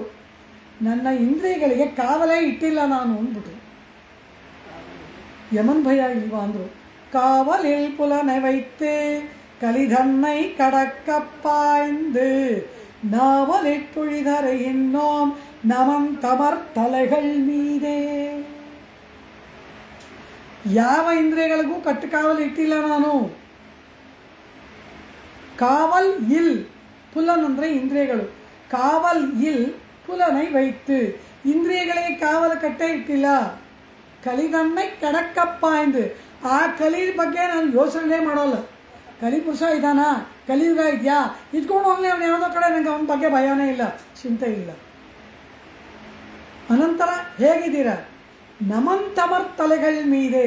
ನಮನ್ ಅಂದರೆ ಯಮ. ಯಮನ ಭಟರ ತಲೆಯ ಮೇಲೆ ಕಾಲನ್ನು ಇಡ್ತೀನಿ. ಇಟ್ಟು ಏನು ಮಾಡ್ತೀನಿ? ನಾವಲಿಟ್ಟುಳಿದರೆ ಇನ್ನೋ ನಮನ್ ತಮರ್ ತಲೆಗಳ ಮೀದೆ. ಯಮ ಭಟರ ತಲೆಯ ಮೇಲೆ ಕಾಲನ್ನು ಇಟ್ಟು ನಾವಲೋ ನಾವಲ್, ನಾವಲೋ ನಾವಲ್, ತಮಿಳು ಭಾಷೆಯಲ್ಲಿ ಜಯ ಜಯಕಾರ ಹಾಕುವಾಗ ನಾವಲೋ ನಾವಲ್ ಅಂತ ಘೋಷಣೆ ಮಾಡ್ತಾರಂತೆ. ಹಾಗೆ ಯಮ ಭಟರ ತಲೆಯ ಮೇಲೆ ಕಾಲನ್ನು ಇಟ್ಟು ನಾವಲಿಟ್ಟು ಉಳಿದರೆ ಇನ್ನೋ ನಮಂತಮರ್ ತಲೆಗಳ ಮೀದೆ. ಯಮ ಭಟರ ತಲೆ ಮೇಲೆ ನಾನು ಕಾಲಿಡ್ತೀನಿ ಅಂತಾರೆ ತೊಂಡರಡಿಪುಡಿ ಆಳ್ವಾರ್. ಆಗ ಅಷ್ಟೊಂದು ಧೈರ್ಯವ, ಅದು ಹೇಗಿದೆ ಬಂತು ಒಂದು, ಹೇಗಿದ್ದೀನಿ ನೋಡು ಅಂತಾರಂತೆ, ತೋಳು ತಟ್ಟಿ ತೋರಿಸ್ತಾರಂತೆ ರಂಗನಾಥನಿಗೆ. ಇಷ್ಟೊಂದು ಶಕ್ತಿ, ಇಷ್ಟೊಂದು ಧೈರ್ಯ, ಇದೆಲ್ಲ ಎಲ್ಲಿಂದ ಬಂತು? ನಿನ್ನಾಮಂಕತ್ತಾವಲಿಪುಡಮೈ ಕಂಡಾಯ್, ನಿನ್ನ ನಾಮ ಸಂಕೀರ್ತನೆಯ ಬಲ ಎಂಬುದಾಗಿ ಹೇಳ್ತಾರೆ. ನಿನ್ನಾಮಂಕತ್ತಾವಲಿಪುಡಮೈ ಕಂಡಾಯ್ ಅರಂಗಮಾನ ಹರುಳಾನೆ. ನೀನು ಹೇಗಿದೆಯಾ, ನಾ ಹೇಗಿದ್ದೀನಿ ನೋಡು ಅಂತಾರೆ. ನನಗೇನಾಗಿದೆ ಅಂದರೆ, ನೀನು ಮಣ್ಣು ತಿಂದೆ, ಕಾಯಿಲೆ ಬಂದಿದೆ, ಹಾಸಿಗೆ ಮೇಲೆ ಮಲಗಿದೀಯಾ ಅಂತಾರಂತೆ. ಲೋಕವನ್ನೆಲ್ಲ ಉಂಡವನಲ್ಲವ ಪರಮಾತ್ಮ. ಪ್ರಳಯ ಕಾಲದಲ್ಲಿ ಸಮಸ್ತ ಉಲಹಮುಂಡ ಪೆರುವಾಯ ಎಂಬುದಾಗಿ ಎಲ್ಲವನ್ನ ಪ್ರಳಯ ಕಾಲದಲ್ಲಿ ಉಂಡು ಹೊಟ್ಟೆಲಿಟ್ಕೊಂಡಿದ್ದಾನೆ. ಮಣ್ಣು ತಿಂದರೆ ಏನಾಗುತ್ತೆ? ಲಿವರ್ ಕೆಡುತ್ತೆ, ಕಾಯಿಲೆ ಬರುತ್ತೆ. ನೀ ಮಣ್ಣು ತಿಂದಿದೀಯಾ, ಲೋಕ ನುಂಗಿದೀಯಾ, ನಿನಗೆ ಮೈಯಲ್ಲಿ ಆರೋಗ್ಯ ಇಲ್ಲ, ನೀನು ಮಲಗಿದೀಯಾ, ನಾನು ನೋಡಿ ಹಾಕಿದ್ದೀನಿ. ಎಲ್ಲಿಂದ ಬಂದು ಶಕ್ತಿ? ನಿನ್ನ ನಾಮ ಸಂಕೀರ್ತನೆ ಎಂಬ ಅಮೃತವನ್ನು ಪಾನ ಮಾಡಿದ್ದೇನೆ, ನಾನು ಹೇಗಿದ್ದೀನಿ ನೋಡು ಅಂತಾರಂತೆ. ಮೂಹುಲಹುಂಡು ಮಿಂಡ ಮುಧಲ್ವ ಭಾಷಣದಲ್ಲೇ ಇದೆ. ಅಲ್ಲಿ 3 ಲೋಕವನ್ನು ಉಂಡಂತಹ ಆದಿಮೂಲನೇ ಎಂಬ ಭಾಷೆಗೆ ಅರ್ಥ ಏನು? ಅಪ್ಪ ಲೋಕ ರಕ್ಷಿಸುವನೇ ಅಂತ ಅರ್ಥ ಅಲ್ಲ, ಮಣ್ಣು ತಿಂದವನೇ ಅಂತ ಅರ್ಥ. ಆಳ್ವಾರಗಳ ಭಾಷಣಗಳೆಲ್ಲ ರಸವಾಗಿ ಅರ್ಥ ವ್ಯಾಖ್ಯಾನಕಾರರು ಮಾಡಿರೋರು. ಆಳ್ವಾರರ ಭಾವವನ್ನು ಅರಿತು ವ್ಯಾಖ್ಯಾನ ಮಾಡಬೇಕು. ಮೂಲ ಹುಂಡು ಮೆಣ್ಣ ಮುದಲ್ವ ಅಂದ್ರೇನು? ಮಣ್ಣು ತಿಂದವನೇ, ನೀನು ಮಲಗಿದೀಯಾ, ಅರಂಗಮಾನ ಹರುಳಾನೆ ಹಾವಿನ ಹಾಸಿಗೆ ಮೇಲೆ ನಾನೇ ಆಗಿದ್ದೀನಿ. ನಾವಲಿಟ್ಟುಳಿತರು ಹಿನ್ನೋಂ ನಮಂತಮರ್ ತಲೆ ಹಲ್ಮೀದೆ ನಿನ್ನಾಮಂಕತ್ತ ಆವಲಿಪ್ಪುಡಮೈ. ನನ್ನ ಪರಾಕ್ರಮ ಬಲವನ್ನು ನೋಡು, ನಿನ್ನ ನಾಮ ಸಂಕೀರ್ತನೆಯ ಬಲ ಇದು ಅಂತಾರೆ. ಇದೆಲ್ಲವ ಪರಮಾತ್ಮನ ಭಕ್ತರ ಒಂದು ಅಪರಿಮಿತವಾಗಿ ಇರ್ತಕ್ಕಂತಹ ಗರ್ಜನೆ. ಯಮನ ಭಟ್ರ ಬಗ್ಗೆ ನಮಗೆ ಲಕ್ಷ್ಯವೇ ಇಲ್ಲ ಅಂತಾರೆ. ಕಾರಣ ಯಮ ಭಟ್ರೆಲ್ಲ ಇವರಿಗೆ ಹೆದರ್ಕೋತಾರಲ್ಲ. ಆ ರೀತಿ ಎಲ್ಲ ದೇವತೆಗಳು ಕೂಡ ಇವರಿಗೆ ಭಯಪಡ್ತಾರೆ. ಆದ್ದರಿಂದ ತಿರಂಬೇಲ್ಮಿನ್ ಕಂಡೀರ್ ತಿರುವಡಿ ತನ್ನಾಮಂ ಮರಂದುಂ ಪುರಂತೊಳಾಮ ಅಂತಾರೆ. ಮರೆತೂ ಕೂಡ ಬೇರೆ ದೇವತೆಗಳ ಹೆಸರನ್ನು ಹೇಳದೆ ಅನವರತ ನಾರಾಯಣನ ಸ್ಮರಣೆಯನ್ನು ಮಾಡ್ತಾರಲ್ಲ, ಅವರ ಬಳಿಯಲ್ಲಿ ಇರಂಜಿಯುಂ ಸಾಧುವರಾಯ್ ಪೋಮಿನ್ಗಳು ಅವರಿಗೆ ನಮಸ್ಕಾರ ಮಾಡಿ, ಅತಿ ಸಾಧುಗಳಾಗಿ ಅವರಿಗೆ ನಮಸ್ಕಾರವನ್ನು ಮಾಡಿ ಆರಾಧನೆಯನ್ನು ಮಾಡಿ ಹೊರಡಿ ಎಂಬುದಾಗಿ ನಮನುಂ ತನ್ ತೂದುವರೈ ಕೂವಿಚ್ಚವಿಕ್ ಅವರ ಕಿವಿಯಲ್ಲಿ ತನ್ನ ತೂದರನ್ನು ಕರೆದು ಯಮ ಹೇಳಿದ ಕಿವಿ ಮಾತು ಇದು ಎಂಬುದಾಗಿ ಹೇಳ್ತಾರೆ. ಇನ್ನೊಂದು ವಿಶೇಷ ಗೊತ್ತಾ? ಯಮನ ದೊಡ್ಡ ಪಟ್ಟಿ, ಪಾಪ ಮಾಡಿದವರು ಶಿಕ್ಷೆ ಕೊಡಬೇಕಾದವ್ರದೆಲ್ಲ ಒಂದು ದೊಡ್ಡ ಪಟ್ಟಿ ಇರುತ್ತೆ. ಒಬ್ಬ ಮಹಾಪಾಪಿ ಪಂಚಮಹಾಪಾತಕಗಳನ್ನು ಮಾಡಿದ್ದಾನೆ. ಪಂಚಮಹಾಪಾತಕಗಳು 10 ಉಪಪಾತಕಗಳು, ಅದು ಏನೇನು ಅಪಚಾರ ಆಗಿಯೂ ಎಲ್ಲ ಮಾಡಿರೋ ಪರಮ ನೀಚ ಪರಮ ಅಯೋಗ್ಯ ಒಬ್ಬ ಇರ್ತಾನೆ. ಆದರೆ ಅವನಿಗೇನು ಮಾಡೋದು? ಅವರ ತಂದೆ ತಾಯಿ ಯಾರೋ ಒಳ್ಳೆ ಭಾಗವತರು ನಮ್ಮಾಳ್ವಾರ ಅಂತ ಹೆಸರಿಟ್ಬಿಡ್ತಾರೆ, ಶಟಕೋಪರ್ ಅಂತ ಹೆಸರಿಟ್ಬಿಟ್ಟಿದ್ದಾರೆ. ಅವನು ಮಾಡೋದೆಲ್ಲ ಬರೀ ಪಾಪ ಕಾರ್ಯ. ಅವನಿಗೆ ಯಮಲೋಕದಲ್ಲಿರುವ ಅಷ್ಟೂ ದಂಡನೆಗೂ ಅವನು ಅರ್ಹ ಕೊಡಬೇಕು. ಆದರೆ ಏನಾಗತ್ತೆ ಅಂತ ಕೇಳಿದ್ರು, ಮಹಾಪಾಪಿಯಾದವನಿಗೆ ಕೂಡ ಪರಮಾತ್ಮನ ಭಕ್ತರ ನಾಮವನ್ನು ಇಟ್ಟಿದ್ದೇ ಆದರೆ ಆ ಹೆಸರನ್ನು ಕೂಡ ಯಮನ ಪಟ್ಟಿಯಲ್ಲಿ ಕಾಣಲಾಗದು. ಆ ಹೆಸರನ್ನು ಬರ್ಕೊಳ್ಳೋಕೆ ಭಯ ಅಂತೆ. ஒரு பாகவதன் பேரை ஒரு அபாகவதன் தரிப்பது அவனையும் யமன் கோட்டியில் ಪಟ್ಟೋಲೆயில் பார்க்க பெறாது. ಅವನು ಮಹಾಪಾಪಿ, ಆದರೆ ಅವನ ಹೆಸರು ಬರ್ಕೊಳ್ಳೋಕ್ಕೆ ಇವನಿಗೆ ಭಯವಂತೆ. ಕಾರಣ ಏನು? ಪರಮ ಭಾಗವತೋತ್ತಮರ ನಾಮ ಅದು. ಆದ್ರಿಂದಲೇ ಪೆರಿಯಾಳ್ವಾರು ಹೇಳ್ತಾರೆ, ಮಕ್ಕಳಿಗೆ ಚಿಂಕಿ ಪಿಂಕಿ ಡಾಂಕಿ ಅಂತೆಲ್ಲ ಹೆಸರು ಇರಬೇಡಿ. ನಾಳೆ ಆ ಮಗು ಅದೇನು ಪಾಪ ಮಾಡುತ್ತೋ ಪುಣ್ಯ ಮಾಡುತ್ತೋ ನಮಗೆ ಗೊತ್ತಿಲ್ಲ. ಯಮನ ಕೈಗೆ ಸಿಗದೇ ಇರಬೇಕಾದ್ರೆ ಒಳ್ಳೆಯ ನಾಮಗಳನ್ನು ಇಡಿ, ಪರಮಾತ್ಮನ ನಾಮಗಳನ್ನು ಇಡಿ, ಭಕ್ತ ಭಾಗವತೋತ್ತಮರ ಹೆಸರುಗಳನ್ನು ಇಡಿ. ನಾರಣನ್ ತಮ್ಮನ್ನೇ ನರಕಂಪುಹಾಳ್ ನಂಬಿ ಪಿಂಬಿಯನ್ನೇ ಮಾನಿಡ ಪೇರಿಟ್ಟು. ಅಲ್ಲಿ ಆಳ್ವಾರು ನಂಬಿ ಪಿಂಬಿ ಅಂದರು. ಪಾಪ ಅವ್ರಿಗಿನ್ನು ಚಿಂಕಿ ಪಿಂಕಿ ಡಾಂಕಿ ಗೊತ್ತಿರಲಿಲ್ಲ. ಅವ್ರ ಭಾಷೆದಲ್ಲಿ ನಂಬಿ ಪಿಂಬಿ ಅಂದರು. ನಂಬಿ ಪಿಂಬಿಯನ್ನೇ ನಾಟು ಮಾನಿಡ ಪೇರಿಟ್ಟು. ನಿಮಗೆ ಹುಟ್ಟುವ ಮಕ್ಕಳನ್ನು ನಂಬಿ ಪಿಂಬಿ ಏನೇನೋ ಹೆಸರಿಟ್ಟು ಕರಿಬೇಡಿ, ಪರಮಾತ್ಮನ ನಾಮಗಳನ್ನು ಇಡೀರಿ. 10 ಭಾಷೆ ತಮ್ಮನ್ನೇ ನರಕಂಪುಹಾಳ್, ಅವರು ಯಾವ ಕಾಲಕ್ಕೂ ನರಕಕ್ಕೆ ಹೋಗೋಲ್ಲ ಎಂಬುದಾಗಿ ಹೇಳ್ತಾರೆ. ನನ್ನ ದೇವರ ನಾಮಗಳನ್ನು ಇಡಿ, ನಾಟು ಮಾನಿಡ ಪೇರಿಟ್ಟು. ಭೂಲೋಕದಲ್ಲಿರೋ ಯಾರ್ಯಾರೋ ಇವತ್ತಿನ ನಾಳೆ ಸತ್ತವ್ರ ಹೆಸರಲ್ಲ ಮಕ್ಕಳಿಗೆ ಇಡಬೇಡಿ ಅಂತಾರೆ. ನಾರಣನ್ ತಮ್ಮನ್ನೈ ನರಕಂಪುಹಾಳ್. ಆ ಪುರುಷೋತ್ತಮ ಪರಮಾತ್ಮ ಕರುಣಾಮಯನಾದವನು, ಅವನ ಹೆಸರಿಡಿ, ಅವನ ಭಕ್ತರುಗಳ ಹೆಸರಿಡಿ. ಹಾಗಿಟ್ರೆ ಯಮನ ಪಟ್ಟಿಯಲ್ಲಿ ಆ ಹೆಸರು ಬರೋದಿಲ್ಲ. ಇದು ಪಾಪ ಮಾಡಿದ್ರೂ ಕೂಡ ಅದೆಂಗೋ ತಪ್ಪಿಸ್ಕೊಂಡ್ಬಿಡುತ್ತೆ ಯಮನ ಪಟ್ಟಿಲಿ. ಕಾರಣ ಏನು? ಅವನಿಗಿಟ್ಟ ನಾಮದ ಒಂದು ಬಲ. ಇದೆಲ್ಲವ ಭಾಗವತ ವೈಭವ.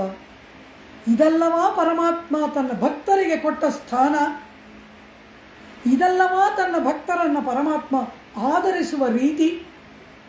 ಆದ್ದರಿಂದ ಅಂಥ ಭಕ್ತ ಭಾಗವತೋತ್ತಮರಿಗೆ ಸಕಲ ದೇವತೆಗಳು ಅಂಜಿ ನಡುಗುತ್ತಾರೆ.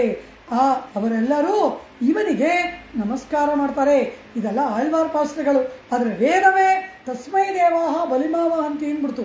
ಈ ದೇವತೆಗಳೆಲ್ಲರೂ ಕೂಡ ಅಂತಹ ಭಾಗವತೋತ್ತಮನಿಗೆ ಕಾಣಿಕೆಗಳನ್ನು ಕೊಟ್ಟು ನಮಸ್ಕಾರ ಮಾಡಿ ಆರಾಧನೆ ಮಾಡ್ತಾರೆ ಎಂಬುದಾಗಿ ವೇದವೇ ಹೇಳಾಯಿತಲ್ಲವ. அவந்தமரே வினயராகினம் எங்கோன் அவந்தமரே என்றொழிவதல்லால் நமம் தமரால் ஆராயப்பட்டு ಅರಿಯಾರ್ ಕಂಡೀರ್. ಪರಮಾತ್ಮನಲ್ಲಿ ಶರಣಾಗತಿ ಮಾಡಿದವರು ಏನಾದರೂ ಅಪರಾಧ ಮಾಡಿದ್ರು ಕೂಡ ಯಮನ ಪಟ್ಟಿಯಲ್ಲಿ ಅವರ ಹೆಸರು ಬರೋಲ್ಲ. ಎಷ್ಟು ಭಾಗವತ ವೈಭವ. ಆದರೆ ಆದ ರೀತಿ ನಾವಿದ್ದರೆ ಯಮನ ಪಟ್ಟಿಯಲ್ಲಿ ನಮ್ಮ ಹೆಸರು ಬರೋಲ್ಲ. ಅದಕ್ಕೆ ನೇರ ವಿರುದ್ಧವಾಗಿ ನೋಡಿಕೊಂಡ್ರೆ ನಮ್ಮ ಹೆಸರೇ ಮೊದಲಿರುತ್ತೆ ಯಮನ ಪಟ್ಟಿಲಿ. ಆ ರೀತಿ ಪರಮಾತ್ಮನಲ್ಲಿ ನಿಷ್ಠೆ, ಪರಮಾತ್ಮನಲ್ಲಿ ಭಕ್ತಿ, ಸದ್ಗುಣಗಳು ಪರಮಾತ್ಮನಿಗೆ ಪ್ರಿಯವಾಗುವ ಹಾಗಿರಬೇಕು. ಪರಮಾತ್ಮನಲ್ಲಿ ಶರಣಾಗತಿ ಮಾಡೋದು ದೊಡ್ಡದಲ್ಲ. ಅವನ ಪಾದ ಹಿಡ್ಕೊಂಡ್ಬಿಟ್ಟು ನೀನೇ ಗತಿ ಅಂತ ಅನ್ನೋದು ಮುಖ್ಯ ಅಲ್ಲ. ಹೇಗಿದ್ರೆ ಅವನಿಗೆ ಪ್ರಿಯವೋ. ಮಗ ಇರ್ತಾನೆ, ತಂದೆ ನಮ್ಮ ತಂದೆ ಕಂಡ್ರೆ ತುಂಬ ಪ್ರೀತಿ ಗೌರವ. ತಂದೆ ಹೇಳಿದ ಒಂದು ಮಾತು ಕೇಳಲ್ಲ. ಏನು ಪ್ರಯೋಜನ? ಪರಮಾತ್ಮನಲ್ಲಿ ಭಕ್ತಿ ಇದೆ ಅಂದರೆ ಪರಮಾತ್ಮ ಏನೇನು ಮಾಡಬೇಡ ಅಂತ ಹೇಳಿದ್ದಾನೆ ಅದನ್ನೆಲ್ಲ ಮಾಡಬಾರ್ದು. ಏನೇನು ಮಾಡಬೇಕು ಅಂತ ಹೇಳಿದ್ದಾನೆ ಅದನ್ನು ತಪ್ಪದೇ ಮಾಡಬೇಕು.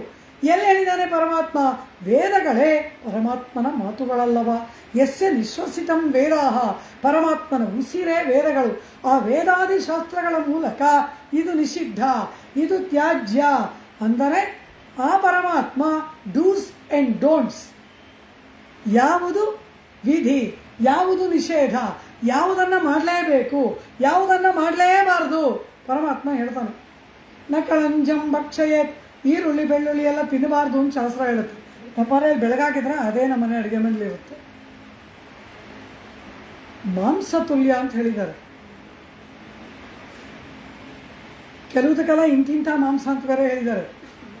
ವೆಜಿಟೇಬಲ್ಸಲ್ಲಿ ಕೆಲವು ವೆಜಿಟೇಬಲ್ನ ತಿಂದರೆ ಇಂತಿಂಥ ಮಾಂಸ ತಿಂದಂಗೆ ಅಂತ ಬೇರೆ ಹೇಳಿದ್ದಾರೆ. I am purely vegetarian, but what vegetables you are eating, all those are non veg. ಇದನ್ನೆಲ್ಲ ಶಾಸ್ತ್ರ ಹೇಳಿದೆ. ಆಹಾರ ನಿಯಮಗಳೆಲ್ಲ ಇದೆ. ಪರಮಾತ್ಮನಲ್ಲಿ ಶರಣಾಗತಿ ಮಾಡಿ ಮೋಕ್ಷಕ್ಕೆ ಹೋಗುವುದಕ್ಕೆ ಆಸೆ ಪಡುವವನು ಇಂತಿಂಥದ್ದನ್ನು ತಿನ್ನಬೇಕು ಅಂತ ಶಾಸ್ತ್ರ ಹೇಳಿದೆ, ಇಂತಿಂಥದ್ದನ್ನು ತಿನ್ನಬಾರ್ದು ಅಂತ ಹೇಳಿದೆ. ಯಾಕೆ ಅಂದರೆ ಆ ಮೋಕ್ಷ ಜ್ಞಾನವನ್ನು ಇದು ಮರೆ ಮಾಡಿಬಿಡುತ್ತೆ. ಒಂದು ದೀಪ ಉರಿತಾ ಇರುತ್ತೆ, ಅದರ ಮೇಲೆ ಒಂದು ಪಾತ್ರೆ ಕವಿಸ್ಬಿಟ್ರೆ ಅದ್ರ ಬೆಳಕು ಹೊರಗೆ ಬರುತ್ತಾ? ಹಾಗೆ ಈ ಶರೀರ ಸತ್ವ ರಜಸ್ಸು ತಮೋ ಗುಣದಿಂದ ಆಗಿರೋದು. ಸತ್ವಗುಣ ಅಧಿಕವಾದರೆ ಭಗವದ್ಭಕ್ತಿ ಅಧಿಕವಾಗುತ್ತೆ, ಮೋಕ್ಷದ ಮಾರ್ಗ ಕಾಣಿಸುತ್ತೆ. ನೀವು ಅದನ್ನೆಲ್ಲ ಬೇರೆದನ್ನೆಲ್ಲ ತಿಂದರೆ ತಮೋಗುಣ ಅಧಿಕವಾಗಿಬಿಟ್ಟು ಅದು ಆತ್ಮ ಪ್ರಕಾಶವನ್ನು ಕಡಿಮೆ ಮಾಡಿಬಿಡುತ್ತೆ. ಪ್ರಕಾಶವಾದ ಮಾರ್ಗದಲ್ಲಿ ಹೋಗುವವರು ಕತ್ತಲೆಯನ್ನು ಬರಮಾಡ್ಕೊಳ್ಬಾರ್ದು. ಕತ್ತಲೆ ಬೇಡ ಅಂದರೆ ಬೆಳಕನ್ನು ಅಧಿಕ ಮಾಡಿಕೊಳ್ಬೇಕು. ಸತ್ವಗುಣ ಅಧಿಕವಾಗಬೇಕಾದ್ರೆ ಸತ್ವಗುಣಯುಕ್ತವಾದ ಪದಾರ್ಥಗಳನ್ನೇ ತಿನ್ನಬೇಕು. ತರಕಾರಿಗಳಲ್ಲಿ ಕೂಡ 4 ವರ್ಣ ಇದೆ, ಬ್ರಾಹ್ಮಣ ಶೂದ್ರ ವೈಶ್ಯ ಕ್ಷತ್ರಿಯ ಅಂತ. ಪಕ್ಷಿಗಳಲ್ಲಿದೆ ಬ್ರಾಹ್ಮಣ ಕ್ಷತ್ರ ವೈಶ್ಯ ಶೂದ್ರ ಅಂತ. ಗಿಣಿ ವೈಶ್ಯ, ಕಾಗೆ ಶೂದ್ರ, ಗುಬ್ಬಚ್ಚಿ ಬ್ರಾಹ್ಮಣ. ಇದನ್ನೆಲ್ಲ ಶಾಸ್ತ್ರ ಹೇಳಿದೆ. ಬರೀ ಮನುಷ್ಯರಲ್ಲಿ ಮಾತ್ರ ಅಲ್ಲ. ಎಷ್ಟು ಒಂದು ಊಟವನ್ನು ಮಾಡಬೇಕಾದ್ರೂ ಕೂಡ ಎಷ್ಟು ನಿಯಮಗಳಿದೆ ಗೊತ್ತಾ? ಯಾಕೆ ಅದನ್ನೆಲ್ಲ ಪರಮಾತ್ಮ ಮಾಡಿದ್ದಾನೆ? ನೀನು ಕತ್ತಲೆಯನ್ನು ಕಳೆದುಕೋ, ಸಂಸಾರದ ಅಜ್ಞಾನದಿಂದ ಹೊರಗೆ ಬಾ. ಮತ್ತೆ ಮತ್ತೆ ಹುಟ್ಟಿ ಸತ್ತು ಈ ಅಸಖ್ಯಕರವಾದ ಮಾಂಸ, ಮೂಳೆ, ಕೀವು, ರಕ್ತ ಇದರಲ್ಲಿ ಬಿದ್ದು ಒದ್ದಾಡಬೇಡ. ಬ್ರಹ್ಮಾನಂದ ಭೂಯಿಷ್ಠವಾದ ನನ್ನ ಲೋಕಕ್ಕೆ ಬಾ. ನನ್ನೊಡನೆ ಆನಂದದಿಂದ ಯಾವ ಕಾಲಕ್ಕೂ ಬ್ರಹ್ಮಾನಂದದಿಂದ ಇರುವಂತ ಕೈ ನೀಟಿ ನಮ್ಮನ್ನು ಪರಮಾತ್ಮ ಕರ್ಕೊಳ್ಳೋಕೆ ಸಿದ್ಧವಾಗಿದ್ದರೆ ಅವನ ಕೈಯನ್ನು ತಳ್ಳಿ ಈ ಕೀವು ರಕ್ತದ ಮಡುವಿನಲ್ಲೇ ಬಿದ್ದು ಒದ್ದಾಡುವುದು ನಮ್ಮ ದುರದೃಷ್ಟ. ಎಷ್ಟು ಸಂಕಟ ಪಡ್ತಾನೆ ಗೊತ್ತಾ ಪರಮಾತ್ಮ? ಅಯ್ಯೋ ಇಷ್ಟು ವೇದಾದಿ ಶಾಸ್ತ್ರಗಳನ್ನು ಕೊಟ್ಟೆ, ಆಚಾರ್ಯರುಗಳನ್ನು ಕೊಟ್ಟೆ, ಎಷ್ಟು ಮಾರ್ಗ ತೋರಿಸ್ದೆ, ಇದು ಯಾವುದನ್ನೂ ಪಾಲಿಸ್ದೆ, ಈ ಕೆಸರಲ್ಲೇ ಬಿದ್ದಿದಾರಲ್ಲ ನನ್ನ ಮಕ್ಕಳು ಅಂತ ಅಳುತ್ತಾನೆ ಪರಮಾತ್ಮ. ಸ ಏಕಾಕಿ ನ ರಮೇತ, ವೇದ ಹೇಳುತ್ತೆ. ದುಃಖ ಪಡ್ತಾನೆ ಪರಮಾತ್ಮ ನಮ್ಮನ್ನು ನೋಡಿ. ತಿಳ್ಕೋಬೇಕು ಎಲ್ಲವನ್ನು. ನಮಗೆ ಗೊತ್ತಿಲ್ಲ, ಇಲ್ಲ. Ignorance of law is not excusable. ನನಗೆ ಕೀಪ್ ಲೆಫ್ಟ್ ಗೊತ್ತಿರಲಿಲ್ಲ, ನಾನು ರೈಟಲ್ಲಿ ಹೋದೆ ಅಂದರೂ ನೀನು ಪೆನಾಲ್ಟಿ ಕಟ್ಟಬೇಕು. ತಿಳ್ಕೊಳ್ಳದೆ ಇದ್ದದ್ದು ನಿನ್ನ ತಪ್ಪು. ನನಗೆ ಗೊತ್ತಿಲ್ಲ ಅನ್ನೋದಲ್ಲ, ಗೊತ್ತು ಮಾಡಿಕೊಳ್ಬೇಕು. ನನಗೆ ಗೊತ್ತಿಲ್ಲ ಅನ್ನೋದು ತಪ್ಪು. ಎಲ್ಲವನ್ನ ಕೊಟ್ಟಿದ್ದಾರೆ, ತಿಳ್ಕೊಳ್ಬೇಕು. ತಿಳಿದೆ ಅಂದರೆ ತಿಳಿದವ್ರ ಹತ್ರ ಕೇಳಬೇಕು. ಕೇಳೋದು ಮಾತ್ರ ಅಲ್ಲ, ಕೇಳ್ದಂಗೆ ನಡ್ಕೋಬೇಕು. ನಡ್ಕೊಂಡು ಅದನ್ನು ಪರಮಾತ್ಮನಿಗೆ ಅರ್ಪಣೆ ಮಾಡಬೇಕು. ನಾನು ನಡ್ಕೊಂಬಿಟ್ಟೆ, ನನ್ನಷ್ಟು ಮಡಿ ಮಾಡೋರು ಇಲ್ಲ, ನನ್ನಷ್ಟು ಯಾತ್ರೆ ಮಾಡೋದು. ಅಲ್ಲಿಗೆ ಪರಮಾತ್ಮ ಕೈ ಬಿಟ್ಟ. ನೀನು ಮಾಡೋದು ಏನೂ ಇಲ್ಲ, ಎಲ್ಲವನ್ನ ನಿನ್ನ ಕೈಯಲ್ಲಿ ಮಾಡಿಸೋನು ಪರಮಾತ್ಮ. ನೀನು ಎಷ್ಟೇ ಯಾತ್ರೆ ಮಾಡು, ಏನೇ ಮಡಿ ಮಾಡು, ಎಷ್ಟೇ ಪ್ರವಚನ ಕೇಳು, ಏನೇ ಮಾಡು, ಮಾಡಿದ್ದೆಲ್ಲವನ್ನ ಕೃಷ್ಣಾರ್ಪಣೆ ಮಾಡಬೇಕು, ಭಗವಂತನಿಗೆ ಅರ್ಪಣೆ ಮಾಡಬೇಕು. ನಿನ್ನ ಕೃಪೆಯಿಂದ, ನಿನ್ನ ಕರುಣೆಯಿಂದ ನೀನು ನನ್ನನ್ನು ಹೀಗಿಟ್ಟಿದೀಯಾ ಪರಮಾತ್ಮ. ಇನ್ನೂ ಕೂಡ ಈ ಭಕ್ತಿ ಜ್ಞಾನ ವೈರಾಗ್ಯ ಅಭಿವೃದ್ಧಿಯಾಗುವಂತೆ ಅನುಗ್ರಹ ಮಾಡು. ನಿನ್ನ ಬಳಿಗೆ ಶೀಘ್ರವಾಗಿ ಬರುವಂತೆ ಕೃಪೆ ಮಾಡು. ಈ ದೈನ್ಯ ನಮ್ಮಲ್ಲಿರಬೇಕು. ಎಲ್ಲವನ್ನ ಅನುಷ್ಠಾನ ಮಾಡಿ ನಾನು ಅಂದರೆ ಮಾಡಿದಷ್ಟು ಬೂದಿಯಲ್ಲಿ ಹೋಮ ಮಾಡಿದಂತೆ. ಹಾಗೆ ಅಂಥ ಒಬ್ಬ ಪರಮಾತ್ಮನಿಗೆ ಅತ್ಯಂತ ಪ್ರಿಯವಾಗುವ ರೀತಿಯಲ್ಲಿ ಯಾರು ಇರ್ತಾರೆ? ಪರಮಾತ್ಮ ಗೀತೆಯಲ್ಲಿ ಹೇಳ್ತಾನೆ, ಸಮೋಹಂ ಸರ್ವಭೂತೇಷು ನಮೇ ದ್ವೇಷ್ಯೋಸ್ತಿ ನ ಪ್ರಿಯ. ನನಗೆ ಎಲ್ಲರಲ್ಲಿ ಸಮಾನವಾದ ಪ್ರೇಮ, ನನಗೆ ದ್ವೇಷಿಗಳೂ ಇಲ್ಲ, ಪ್ರಿಯರೂ ಇಲ್ಲ ಅಂತ ಹೇಳ್ಬಿಟ್ಟ. ಯಾಕಂದರೆ ಎಲ್ಲ ಮುಂದೆ ಸೃಷ್ಟಿ. ನಮೇ ದ್ವೇಷೋಸ್ತಿ ನ ಪ್ರಿಯ. ಆದರೂ ಕೂಡ, ಆದರೂ ಅಂದರೆ ಏನು? ಒಂದು ಎಕ್ಸೆಪ್ಷನ್ ಇದೆ ಅಂತಾನೆ ಪರಮಾತ್ಮ.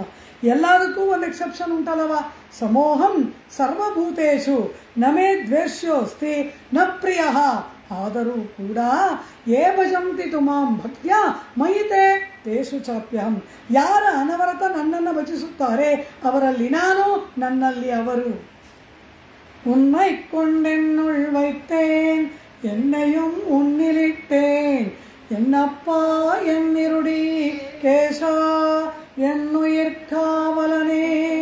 ಪೆರಿಯಾಳವರು ಹೇಳುವ ಮಾತು, ನನ್ನನ್ನು ನಿನ್ನಲ್ಲಿಟ್ಟೆ, ನೀನು ನನ್ನೊಳಗೆ ತುಂಬಿದ್ದೀಯಾ, ಈ ಆತ್ಮದ ರಕ್ಷಕನೇ ಅಂತಾರೆ ಪೆರಿಯಾಳವರು. ಹಾಗೆ ಇರ್ತಕ್ಕಂತಹ ಭಾಗವತೋತ್ತಮರ ಬಳಿಯಲ್ಲಿ ಸಕಲ ದೇವತೆಗಳು ಕೂಡ ಕೈ ಮುಗಿದು ನಿಂತಿರ್ತಾರೆ. ಅಂತಹ ಆ ಭಾಗವತ ಗೋಷ್ಠಿಯಲ್ಲಿ ಅಗ್ರಗಣ್ಯಳಾಗಿ ಇರುವವಳು, ಅಗ್ರಮಾನ್ಯಳಾಗಿ ಇರುವವಳು ದೇವಿ ಆಂಡಾಳ್. ಅಂತಹ ಆ ಗೋದಾದೇವಿಯ ಗೋಷ್ಠಿಯ ಮುಂದೆ ನಿಂತು ಈ ಪರ್ಜನ್ಯ ದೇವ ಪ್ರಾರ್ಥನೆ ಮಾಡಿದಾಗ ಏನು ಮಾಡಲಿ? ಈಶ್ವರ ಪರಮಾತ್ಮನ ಕೈಂಕರ್ಯ ಮಾಡಿದ್ರು ಕೂಡ ಭಾಗವತರ ಮೂಲಕವೇ ಫಲಸಿದ್ಧಿ. ಇನ್ನು ಭಾಗವತರಿಗೆ ನೇರಾಗಿ ಕೈಂಕರ್ಯ ಮಾಡಿದ್ರೆ ಪರಮಾತ್ಮ ಪ್ರೀತನಾಗುವುದನ್ನು ಕೇಳಬೇಕಾ? ಅದಕ್ಕಾಗಿ ಇಲ್ಲಿ ಈ ಪರ್ಜನ್ಯ ದೇವ ಮಳೆಗೆ ದೃಷ್ಟಿಯಾಗಿ ಮಂಡಲ ವರ್ಷಕ್ಕೆ ನಿರ್ವಾಹಕನಾಗಿ ಇರ್ತಕ್ಕಂತಹ ಆ ಪರ್ಜನ್ಯ ದೇವ ಬಂದು ನಿಂತಾಗ ಅವನು ಇವರ ಬಳಿಯಲ್ಲಿ ಕೈಂಕರ್ಯ ಪ್ರಾರ್ಥನೆಯನ್ನು ಮಾಡ್ತಾನೆ. ಅವನಿಗೆ ಕೈಂಕರ್ಯವನ್ನು ವಿಧಿಸುವ ರೀತಿಯಲ್ಲಿ ಅಧಿಕಾರದಿಂದ ಮಾತನಾಡದೆ ವಾತ್ಸಲ್ಯದಿಂದ ಆಂಡಾಳ್ ಅವನಿಗೆ ಆ ಮಳೆ ಸುರಿಸುವ ಪ್ರಕಾರವನ್ನು ಹೇಳುವ ಇಂತಹ ಭಾಗವತ ವೈಭವವನ್ನು, ದೇವತೆಗಳ ವಿಚಾರವನ್ನು, ಪರಮಾತ್ಮನ ವಿಚಾರವನ್ನೆಲ್ಲ ರಹಸ್ಯವಾಗಿ ಒಳಗೊಂಡ ಪಾಶುರ ಆಳಿಮಳೆ ಕಣ್ಣ ಎಂಬತಕ್ಕಂತಹ ತಿರುಪ್ಪಾವೈ ದಿವ್ಯಶಾಸ್ತ್ರದ 4ನೆಯ ಪಾಶುರ ಇಲ್ಲಿ ಹಾಗೆ ಬಂದು ನಿಂತಹ ಅವನನ್ನು ಆಂಡಾಳ್ ಸಂಬೋಧನೆ ಮಾಡ್ತಾಳೆ. ಆಳಿಮಳೆ ಕಣ್ಣ, ಮಂಡಲ ವರ್ಷಕ್ಕೆ ದೃಷ್ಟಿಯಾದವನೇ, ನಿರ್ವಾಹಕನಾದವನೇ ಎಂಬುದಾಗಿ ಅವನನ್ನು ತುಂಬ ವಾತ್ಸಲ್ಯದಿಂದ ಕರೀತಾಳೆ. ಮಂಡಲ ವರ್ಷಕ್ಕೆ ಅಧಿಪತಿಯೇ ಅಂತ ತಾಯಿ ಮಗುನ ಕರೆಯೋ ಹಾಗೆ ಕರೀತಾಳೆ ಅವನನ್ನು ದೇವಿ ಆಂಡಾಳ್. ಆಗ ಅವನು ಕೈ ಮುಗಿದು ನಿಂತಾಗ ಹೇಳ್ತಾಳೆ, ಒಂದು ನೀ ಕೈಗರವೇ, ಸ್ವಲ್ಪವಾದರೂ ಕೂಡ ಕೈಯನ್ನು ಹಿಡಿಯಬೇಡ, ಕೈಗಳನ್ನು ಸಂಕೋಚ ಮಾಡಬೇಡ, ಧಾರಾಕಾರವಾಗಿ ಮಳೆ ಸುರಿಸು. ಆಳಿಮಳೆ ಕಣ್ಣ ಒಂದು ನೀ ಕೈಗರವೇ, ಒಂದು ಸ್ವಲ್ಪವಾದರೂ ಕೂಡ ನೀ ದಯೆಯಿಂದ ಕೂಡಿದವನು ನೀನು. ಅಂತಹ ನೀನು ಕೈಕರವೇಲ್, ಕೈಯನ್ನು ಹಿಡಿಯಬೇಡ, ಸಂಕೋಚ ಮಾಡಬೇಡ. ನೀನು ಮಹಾ ಕರುಣೆ ಉಳ್ಳವನು, ನೀನು ಒಳ್ಳೆ ದಯೆಯಿಂದ ಕೂಡಿದವನು. ಕಾರಣ ಏನು? ಪ್ರಯೋಜನಂ ವಿನಾ ವರ್ಷಸಿ. ಮೋಡಗಳು ನಮ್ಮಿಂದ ಏನು ನಿರೀಕ್ಷೆ ಮಾಡುತ್ತೆ? ತಾನಾಗಿ ಮಳೆಯನ್ನು ಸುರಿಸುತ್ತಲ್ವ. ಆದ್ದರಿಂದ ಪ್ರತಿಫಲಾಪೇಕ್ಷೆ ಇಲ್ಲದೆ ಮಳೆಯನ್ನು ಸುರಿಸುವ ಕರುಣೆ ಉಳ್ಳವನು ನೀನು. ಆದ್ದರಿಂದ ಕೈಯನ್ನು ಸಂಕೋಚ ಮಾಡದೆ ವರ್ಷಿಸು. ನೀನು ಕರುಣೆಯಿಂದ ಕೂಡಿದವನು. ಕಾರಣ ಏನು? ಅದಕ್ಕಾಗಿ ಪರಮಾತ್ಮ ನಿನಗೆ ಆ ಪದವಿಯನ್ನು ಕೊಟ್ಟಿದ್ದಾನೆ. ಯಮನಿಗೆ ಸುಡು, ಹೊಡಿ, ಬಡಿ, ತಿವಿ, ಚುಚ್ಚು, ಬೇಯಿಸು, ಇದು ಯಮನ ಕೆಲಸ. ಕ್ರೂರವಾಗಿ ಹಿಂಸೆ ಮಾಡುವುದು ಯಮನ ಕೆಲಸ. ಆದರೆ ಲೋಕವೆಲ್ಲ ತಂಪನ್ನು ಅನುಭವಿಸುವಂತೆ ಶೀತಲವಾದ ಮಳೆಯನ್ನು ಸುರಿಸಿ ಸುಭಿಕ್ಷವನ್ನು ಉಂಟು ಮಾಡುವ ಒಳ್ಳೆಯ ಕಾರ್ಯವನ್ನು ನಿನಗೆ ಪರಮಾತ್ಮ ಯಾಕೆ ಕೊಟ್ಟಿದ್ದಾನೆ? ಜಗತ್ತನ್ನು ರಕ್ಷಣೆ ಮಾಡುವುದು ಪರಮಾತ್ಮನ ಕೆಲಸ. ಆ ರಕ್ಷಣೆಯಲ್ಲಿ ಇದೊಂದು, ಮಳೆ ಸುರಿಸಿ ಒಳ್ಳೆ ಸುಭಿಕ್ಷವಾಗಿಡೋದು. ಹಾಗೆ ತಾನು ರಕ್ಷಣೆ ಕಾರ್ಯ ಮಾಡುವ ಕಾರ್ಯದಂತೆ ಆ ರಕ್ಷಣಾ ಕಾರ್ಯವನ್ನು ನಿನಗೆ ಕೊಟ್ಟಿದ್ದಾನೆ ಅಂದರೆ ನಿನ್ನ ಮೇಲೆ ಪರಮಾತ್ಮನಿಗೆ ಎಷ್ಟು ವಿಶ್ವಾಸವಿದೆ, ನಂಬಿಕೆ ಇದೆ. ರಕ್ಷಣಾ ಕಾರ್ಯವನ್ನು ಇವನು ನಡೆಸ್ತಾನೆ ಎಂಬ ನಂಬಿಕೆಯಿಂದ ನಿನಗೆ ಈ ಮಳೆ ಸುರಿಸುವ ಕಾರ್ಯವನ್ನು ಕೊಟ್ಟಿದ್ದಾನೆ. ಕೊಲ್ಲು, ಬಡಿ, ಸುಟ್ಟು, ಬೇಯಿಸು ಅನ್ನೋ ಕಾರ್ಯ ಯಮನಿಗೆ ಕೊಟ್ಟಿದ್ದಾನೆ. ಹೀಗೆ ಪರಮಾತ್ಮನ ಅನುಗ್ರಹಕ್ಕೆ ಪಾತ್ರವಾಗಿ ಅವನ ರಕ್ಷಣಾ ಕಾರ್ಯದಲ್ಲಿ ಭಾಗಿಯಾಗುವ ಸ್ಥಾನದಲ್ಲಿ ಇರುವ ನೀನು ಮಳೆ ಸುರಿಸೋದ್ರಲ್ಲಿ ಸಂಕೋಚ ಮಾಡಬಹುದಾ?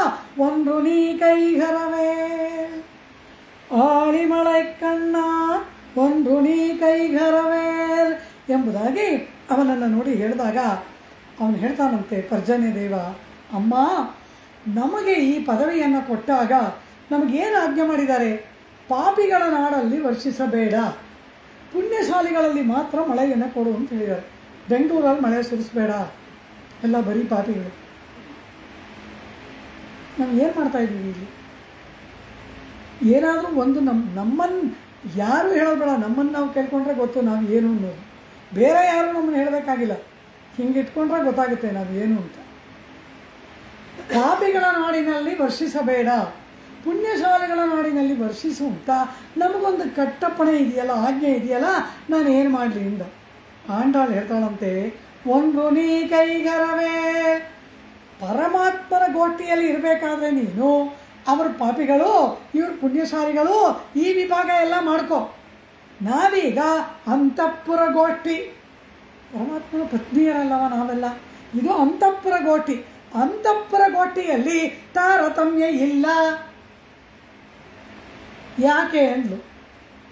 ವಿಭೀಷಣ ಶ್ರೀರಾಮಚಂದ್ರನಲ್ಲಿ ಸರ್ವಲೋಕ ಶರಣ್ಯಾಯ ರಾಘವಾಯ ಮಹಾತ್ಮನೇ ಎಂಬುದಾಗಿ ಹೇಳಿಕೊಂಡು ಆ ವಿಭೀಷಣ ಲಂಕಾನಗರಿಯಿಂದ ಶ್ರೀರಾಮನಲ್ಲಿ ಶರಣಾಗತನಾಗಿ ಬಂದಾಗ ಅವನ ಮೇಲೆ ನಿಂತಿದ್ದಾನೆ ಕಾಯ್ತಾ ರಾಮನ ಅಪ್ಪಣೆಯನ್ನು.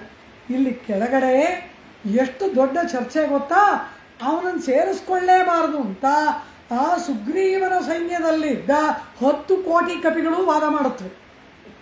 ಒಂದೊಂದು ನೆಗೆಯುತ್ತೆ, ಕೂತ್ಕೊಳ್ಳುತ್ತೆ, ಹಾರುತ್ತೆ, ವಿಭೀಷಣನ ಸೇರಿಸ್ಕೋಬೇಡ ಅನ್ನುತ್ತೆ. ಅವನು ಬಂದ ಕಾಲ ಸರಿ ಇಲ್ಲ, ಬಂದ ರೀತಿ ಸರಿ ಇಲ್ಲ, ಆದ್ದರಿಂದ ಅವನು ಬಂದ ವೇಷ ಸರಿ ಇಲ್ಲ, ಅವನನ್ನು ಅಂಗೀಕಾರ ಮಾಡಬಾರ್ದು. ಅವನು ರಾವಣನ ಗೂಢಚಾರನಾಗಿ ಬಂದಿದ್ದಾನೋ ಏನೋ, ಅಥವಾ ರಾವಣನೇ ವಿಭೀಷಣನ ವೇಷದಲ್ಲಿ ಬಂದಿದ್ದಾನೋ ಏನೋ, ಅವನನ್ನು ಸೇರಿಸ್ಕೋಬಾರ್ದು ಅಂತ ದೊಡ್ಡ ಚರ್ಚೆ. ಒಬ್ಬನೇ ಒಬ್ಬ ಮಾತ್ರ ಸೇರಿಸ್ಕೋಬಹುದು ಅಂತಾನೆ ಹನುಮಾನ್. ಇಷ್ಟು ಮಾತಾಡಿದ್ವಲ್ಲ ಕಪಿ, ಇವುಗಳು ಯಾವುವು ವಿಭೀಷಣನ ಮೊದಲು ನೋಡಿಲ್ಲ. ಅವನನ್ನು ನೋಡಿದವನು ಆಂಜನೇಯ. ಆ ಹನುಮಾನ್ ಹೇಳ್ತಾನೆ ಅಂಗೀಕಾರ ಮಾಡುವಂತ. ವಿಭೀಷಣನಲ್ಲಿ ಗುಣ ಇರೋದ್ರಿಂದ ಅಂಗೀಕಾರ ಮಾಡುವಂತ ಹನುಮಾನ್ ಹೇಳ್ದ. ವಿಭೀಷಣನಲ್ಲಿ ದೋಷವಿದೆ ಬೇಡ ಅಂತ ಉಳಿದ ಕಪಿಗಳೆಲ್ಲ ಹೇಳಿದ್ವು, ಇನ್ಕ್ಲೂಡಿಂಗ್ ಸುಗ್ರೀವ. ರಾಮ ಏನು ಹೇಳ್ದ ಗೊತ್ತಾ? ಗುಣ ಇದೇನಕ್ಕೋಸ್ಕರ ಅಂಗೀಕಾರ ಮಾಡೋಲ್ಲ, ದೋಷ ಇದೇನಕ್ಕೋಸ್ಕರ ಬಿಡೋಲ್ಲ, ದೋಷ ಇರೋದ್ರಿಂದಲೇ ಅಂಗೀಕಾರ ಮಾಡ್ತೀನಿ ಅಂದ್ಬಿಟ್ಟು. ಮಿತ್ರಭಾವೇನ ಸಂಪ್ರಾಪ್ತಂ ನತ್ಯಜೇಯಂ ಕಥಂಚನ ದೋಷೋ ಯಜ್ಞವಿದಸ್ಯ ಸ್ಯಾತ್ ಸತಾಮೇತದಗರ್ಹಿತಂ. ಇದು ರಾಮನ ಮಾತು. ಹೀಗೆ ಒಬ್ಬ ವಿಭೀಷಣ ಬಂದಾಗ ಅವನನ್ನು ಸೇರಿಸ್ಕೋಬೇಕಾ ಬೇಡವಾ ಅಂತ ದೊಡ್ಡ ಚರ್ಚೆ. ಎಷ್ಟು ಕಾಲ ಕಾಯ್ತಾ ನಿಂತಿದ್ದು. ಎಷ್ಟು ಹೋರಾಡಬೇಕಾಯಿತು. ಈ ರಾಮಗೋಷ್ಠಿ ಅಂತಹದ್ದು. ಯಾರಾದರೂ ಒಬ್ಬರು ಬಂದರೆ ಅವರನ್ನು ಅಂಗೀಕಾರ ಮಾಡೋಕ್ಕೆ ಬಿಡದೇ ಇರೋದು, ಪುಣ್ಯ ಪಾಪಗಳ ತೋಲನೆ ಮಾಡೋದು ರಾಮಗೋಷ್ಠಿ. ಸೀತಾಗೋಷ್ಠಿ ಹೆಂಗಿದೆ ಅಂದರು. ಸೀತಾಗೋಷ್ಠಿ ಎಂಥದ್ದು ಅಂದರು, 700 ರಾಕ್ಷಸಿಗಳೇ ಸೀತಾಗೋಷ್ಠಿ. ಅಶೋಕವನದಲ್ಲಿ ಕುಳಿತಿದ್ದಾಳಲ್ಲ, ಅವಳು ಸುತ್ತಮುತ್ತಲೂ ಇರೋರು ಯಾರು?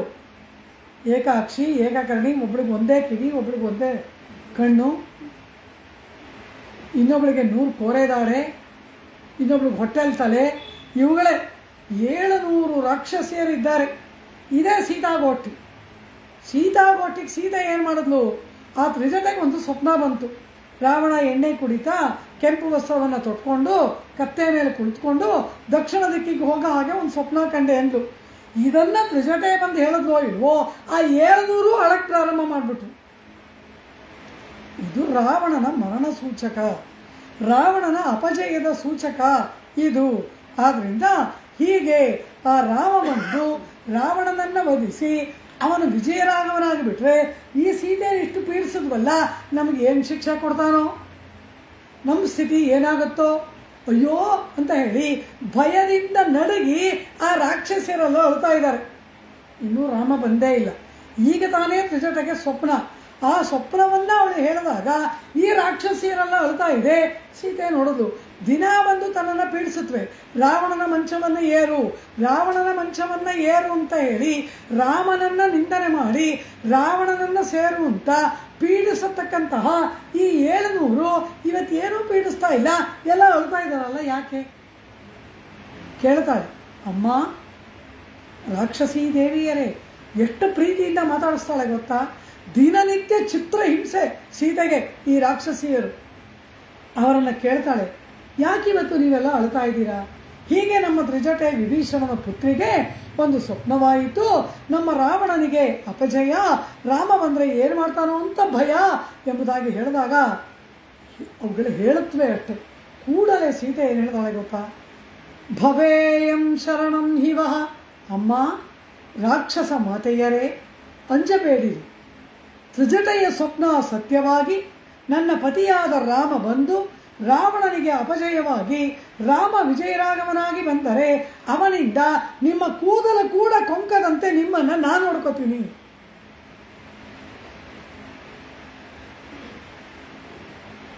ಒಂದು ಸ್ವಲ್ಪ ಕೂಡ ರಾಕ್ಷಸಿಯರಿಗೆ ಆಪತ್ತು ಏರ್ಪಡದ ಹಾಗೆ ತನ್ನನ್ನು ಚಿತ್ರಹಿಂಸೆ ಮಾಡಿದವರು ಆ 700 ಜನ ರಾಕ್ಷಸಿಗಳು, ಅವರಿಗೆ ಸೀತೆ ಅಭಯವನ್ನು ಕೊಡ್ತಾಳೆ.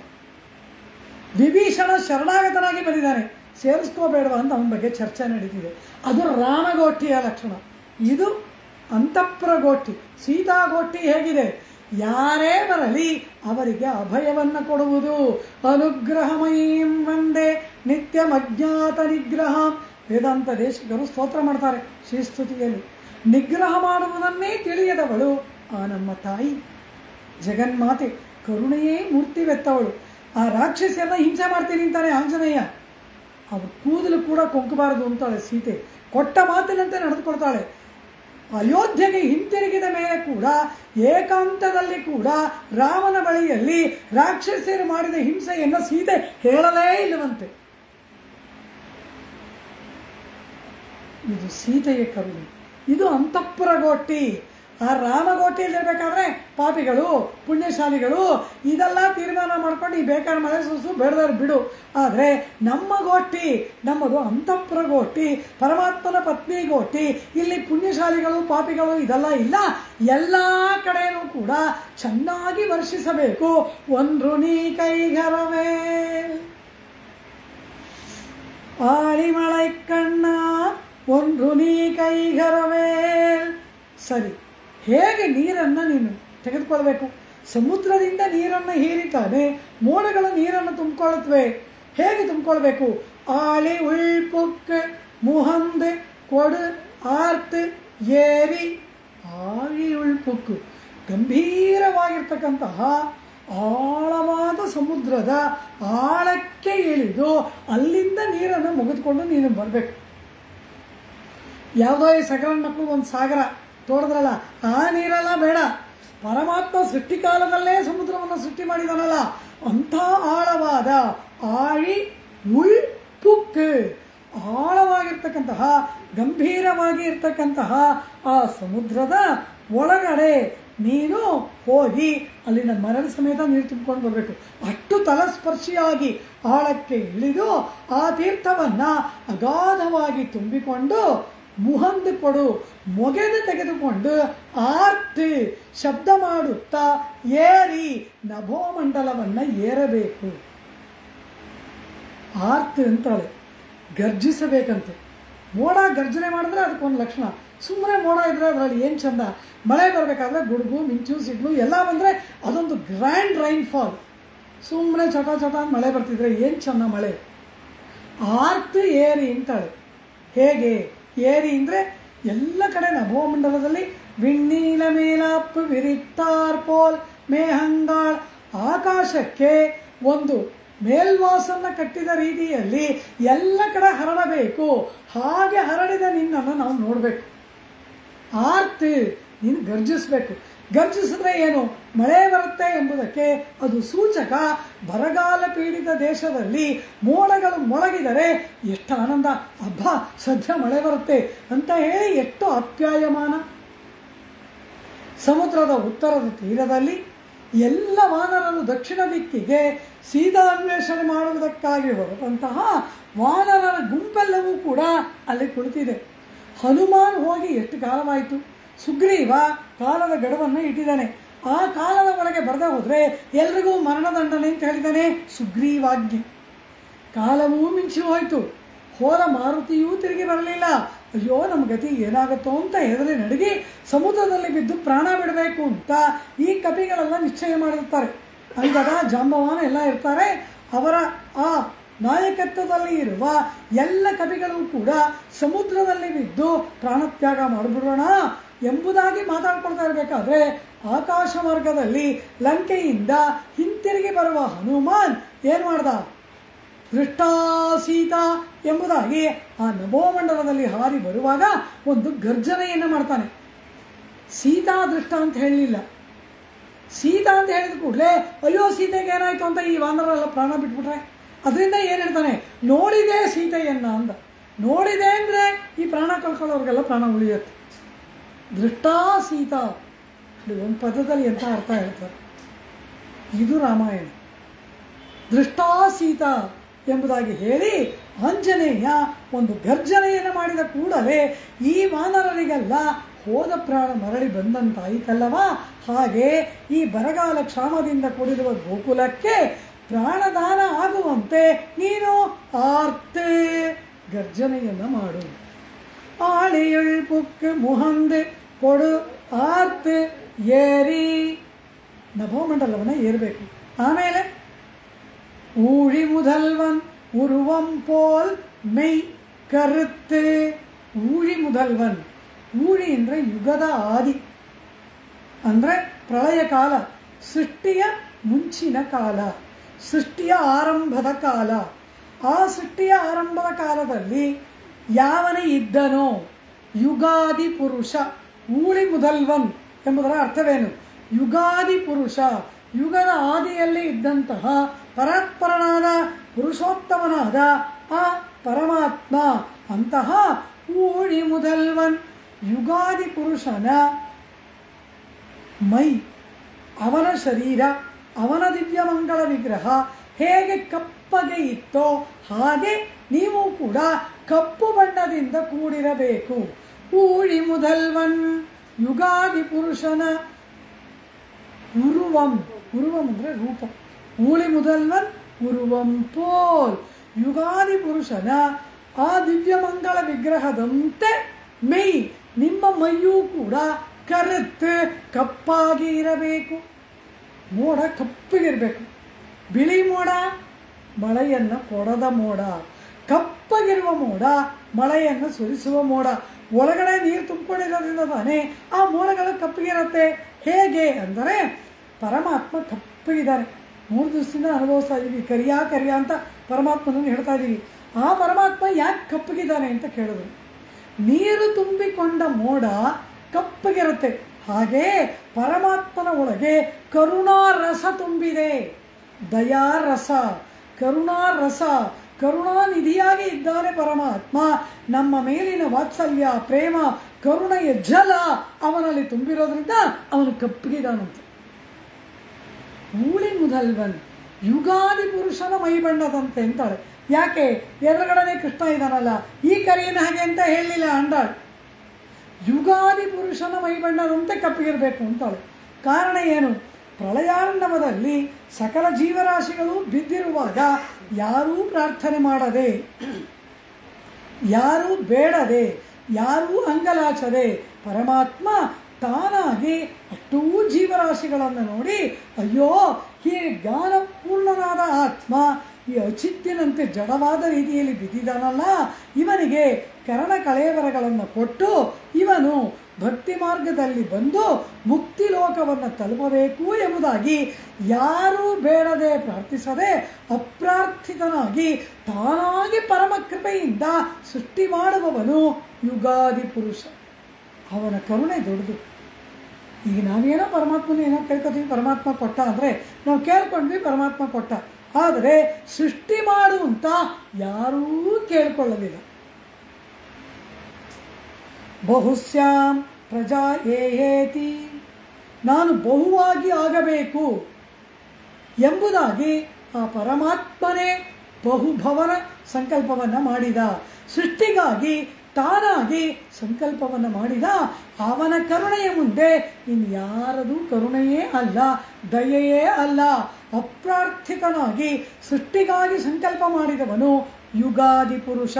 ಆದ್ದರಿಂದ ಅವನ ಮೈ ತುಂಬ ಕಪ್ಪಗಿದೆಯಂತೆ.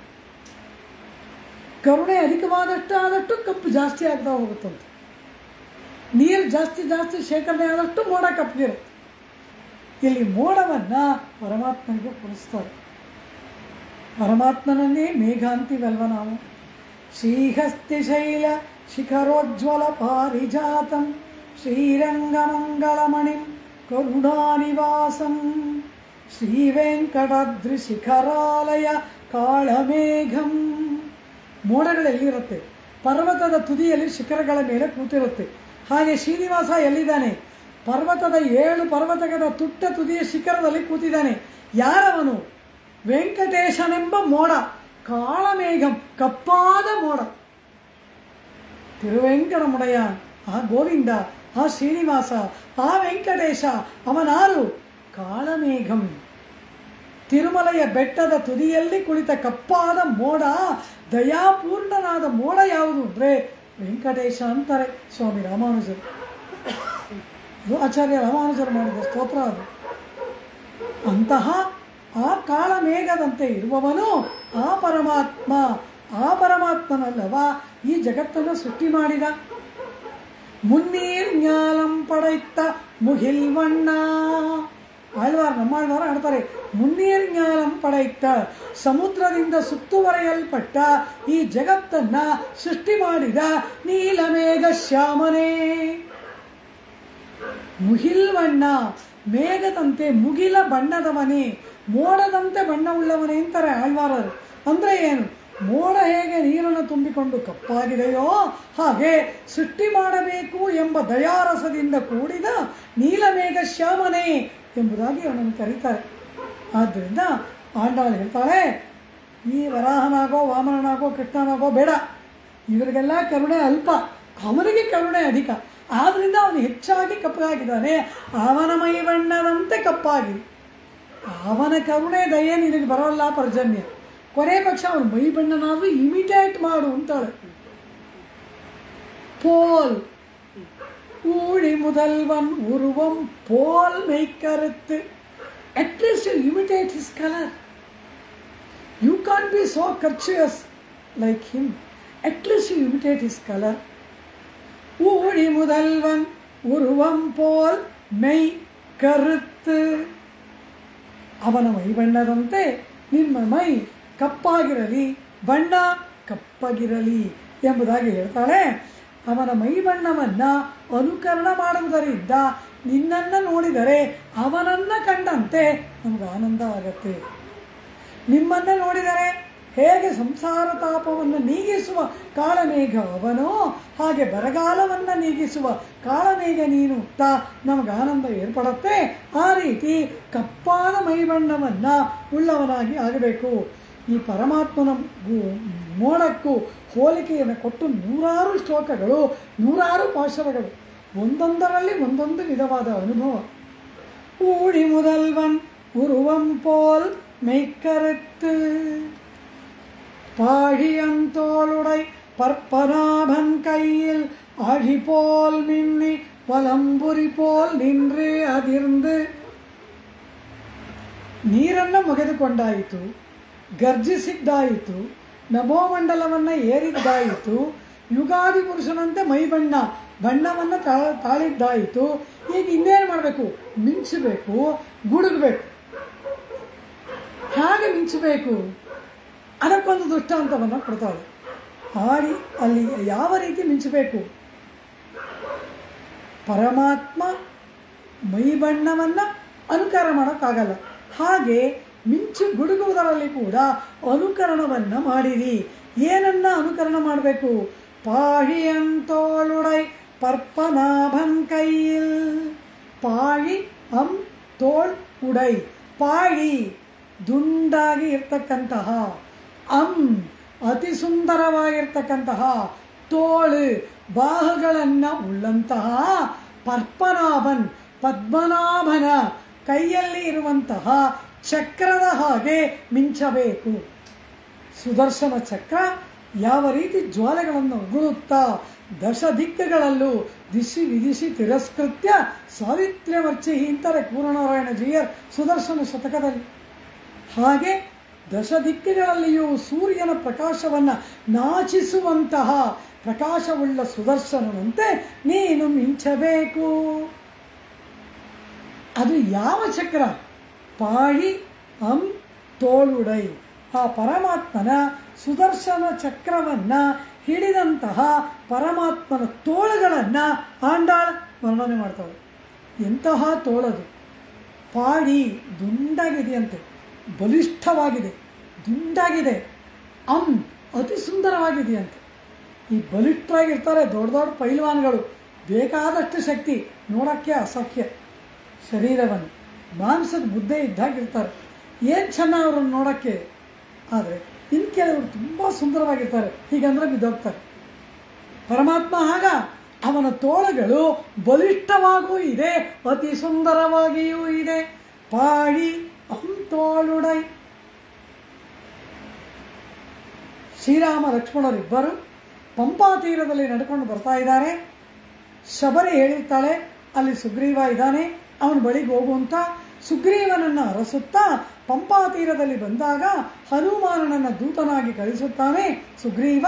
ಈ ಬಂದವರು ಯಾರು ಎಂಬುದನ್ನು ಮಾರ್ಮಿಕವಾಗಿ ವಿಚಾರಿಸ್ತಾನೆ. ತಾನು ವಿಚಾರಣೆ ಮಾಡ್ತಾ ಇದ್ದೀನಿ ಅನ್ನೋ ರಹಸ್ಯ ಅವ್ರಿಗೆ ಗೊತ್ತಾಗಬಾರ್ದು. ಅವರ ಮನಸ್ಸಿಗೆ ನೋವಾಗದಂತೆ ಅವರ ವಿಷಯ ಸಂಗ್ರಹಣೆ ಮಾಡ್ತಾನೆ ಚಾಣಾಕ್ಯನಾದ ಹನುಮಾನ್. ಆಗ ಒಂದು ಮಾತು ಹೇಳ್ತಾನೆ ಹನುಮಾನ್, ಸರ್ವಭೂಷಣ ಭೂಷಾರ್ಹಾಃ ಕಿಮರ್ಥಂ ನ ವಿಭೂಷಿತಾಃ. ಎಷ್ಟು ಸುಂದರವಾದ ತೋಳುಗಳು! ಸರ್ವಾಭರಣಗಳಿಂದಲೂ ಅಲಂಕರಿಸಲ್ಪಡಬೇಕಾದ ಈ ತೋಳುಗಳು ಯಾವ ಕಾರಣಕ್ಕಾಗಿ ಆಭರಣಗಳಿಂದ ಮುಚ್ಚಲ್ಪಟ್ಟಿಲ್ಲ? ಅಂದರೆ ಏನು? ಆಭರಣಗಳಿಂದ ಈ ತೋಳುಗಳಿಗೆ ಸೌಂದರ್ಯವಲ್ಲ, ಈ ತೋಳುಗಳನ್ನು ಅಲಂಕರಿಸುವುದರಿಂದ ಆಭರಣ ಚೆನ್ನಾಗಿ ಕಾಣಿಸ್ತದೆ. ಪುಷ್ಪಮಾಲಿಕೆ ಇದೆ, ಅದು ಬರೀ ಪುಷ್ಪವಾಗಿ ಎಲ್ಲೋ ಇದ್ರೆ ಸುಂದರವಾಗಿರುತ್ತೆ. ಪರಮಾತ್ಮನಿಗೆ ಧರಿಸೋದ್ರಿಂದ ಪುಷ್ಪಕ್ಕೆ ಸೊಬಗು. ಶ್ರೀರಂಗದ ದೇವರಿಗೆ ಒಂದು ಬಿರುದು, ಆಭರಣಕ್ಕೆ ಅಳಹೂಟ್ಟುಂ ಪೆರುಮಾಯ್. ಆಭರಣಗಳಿಗೆ ಚಲುವನ್ನು ಉಂಟು ಮಾಡುವ ಪರಮಾತ್ಮನೇ. ಆಭರಣದಿಂದ ಇವನಿಗೆ ಚಲುವಲ್ಲ, ಇವನು ಧರಿಸ್ಕೊಳ್ಳೋದ್ರಿಂದ ಅದು ಪ್ರಕಾಶಿಸುತ್ತೆ. ಹಾಗೆ ಆಭರಣಗಳಿಂದ ಈ ನಿಮ್ಮ ತೋಳುಗಳ ಸೌಂದರ್ಯವನ್ನು ಯಾಕೆ ಮರೆ ಮಾಡಲಿಲ್ಲ ಅಂತ ಕೇಳ್ತಾನೆ ಹನುಮಾನ್. ರಾಮನ ಆ ಸುಂದರವಾದ ತೋಳುಗಳನ್ನು ನೋಡಿ, ಅಂತಹ ತೋಳುಗಳು. ಬಾಹುಚ್ಛಾಯಾಮವಷ್ಟಬ್ಧೋ ಯಸ್ಯ ಲೋಕೋ ಮಹಾತ್ಮನಃ. ಪರಮಾತ್ಮನ ತೋಳು ಹೇಗಿದೆ? ಆಜಾನುಬಾಹು. ಜಾನು ಅಂದರೆ ಮಂಡಿ, ಆಜಾನುಬಾಹು ಅಂದರೆ ಮಂಡಿಯಿಂದ ಕೆಳಗೆ ತೂಗಾಡುವ ತೋಳುಗಳು. ಕೂತ್ಕೊಂಡಿರುವಾಗಲ್ಲ, ನಿಂತ್ಕೊಂಡಿರುವಾಗ. ಕೂತ್ಕೊಂಡಿರುವಾಗ ಎಲ್ಲರ ತೋಳು ಮಂಡಿಯಿಂದ ಕೆಳಗಿರುತ್ತೆ.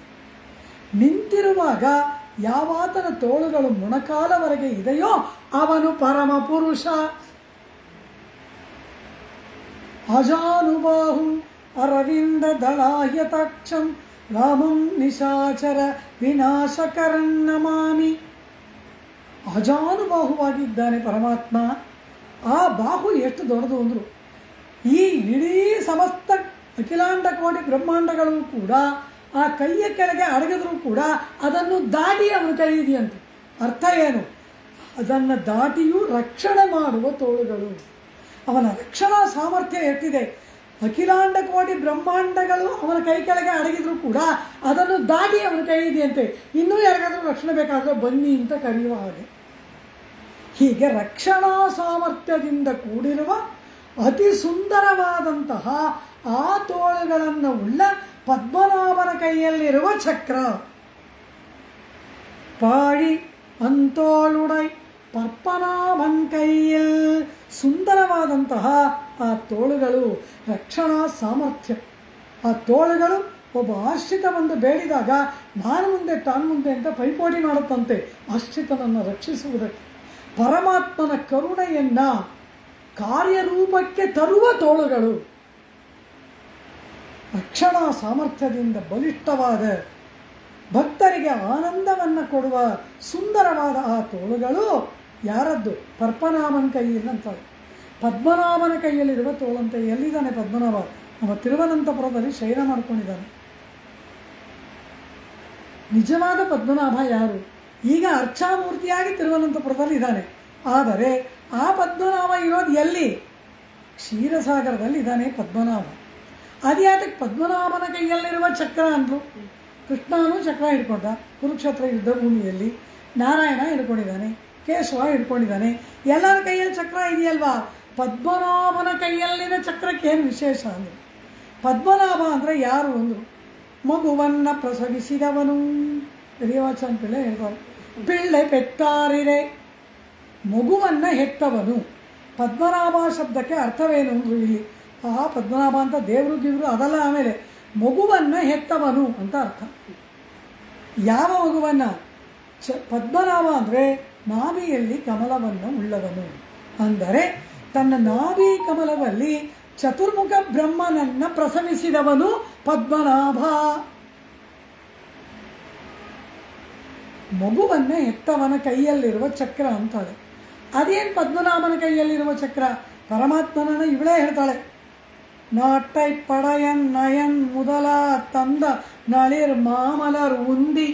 ನಾಚ್ಯಾರ್ ತಿರುಮಳಿ ಕೊನೆಯ ಪಾಶರ. ಜಗತ್ತನ್ನು ಸೃಷ್ಟಿ ಮಾಡು ಎಂಬುದಕ್ಕಾಗಿ ತನ್ನ ನಾಭಿ ಕಮಲದಲ್ಲಿ ಚತುರ್ಮುಖ ಬ್ರಹ್ಮನನ್ನು ಉಂಟು ಮಾಡಿದವನೇ ಎಂಬುದಾಗಿ ಅವನನ್ನು ಕರೀತಾಳೆ ಇವಳೇ ತನ್ನ ಇನ್ನೊಂದು ಗ್ರಂಥದಲ್ಲಿ. ಅಂತಹ ಪದ್ಮನಾಭ ನಾಭಿಯಲ್ಲಿ ಕಮಲವನ್ನು ಸೃಷ್ಟಿ ಮಾಡಿ ಆ ಕಮಲದಲ್ಲಿ ಹುಟ್ಟಿದವನು ಅವನು.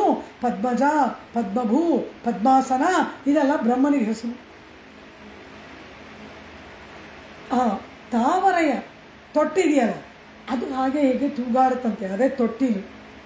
ಅದರ ಮೇಲೆ ಆ ಕಮಲ ಪುಷ್ಪದ ಹಾಸಿಗೆಯಂತೆ. ಅದರಲ್ಲಿ ಕೇಸರಗಳೆಲ್ಲ ಇದೆ, ಸ್ಟೇಮನ್ಸ್, ಅದೆಲ್ಲ ಹೊದ್ದಿಕೆಯಂತೆ. ಹೀಗೆ ತನ್ನ ಆ ನಾಳವೆಂಬ ತೊಟ್ಟಿಲಿನಲ್ಲಿ ಪುಷ್ಪವೆಂಬ ಹೂವನ್ನಿಟ್ಟು ಕೇಸರಗಳ ಮಧ್ಯದಲ್ಲಿ ಆ ಮುದ್ದಾದ ಮಗುವೆಂಬ ಬ್ರಹ್ಮನನ್ನು ಇಟ್ಟು ಅದನ್ನು ಹಾಗೆ ಹೀಗೆ ಆಡಿಸುತ್ತಾ ಆ ಬ್ರಹ್ಮನನ್ನು ತನ್ನ ತೋಳುಗಳ ಮೂಲಕ ರಕ್ಷಣೆ ಮಾಡತಕ್ಕಂತಹ ಪದ್ಮನಾಭ.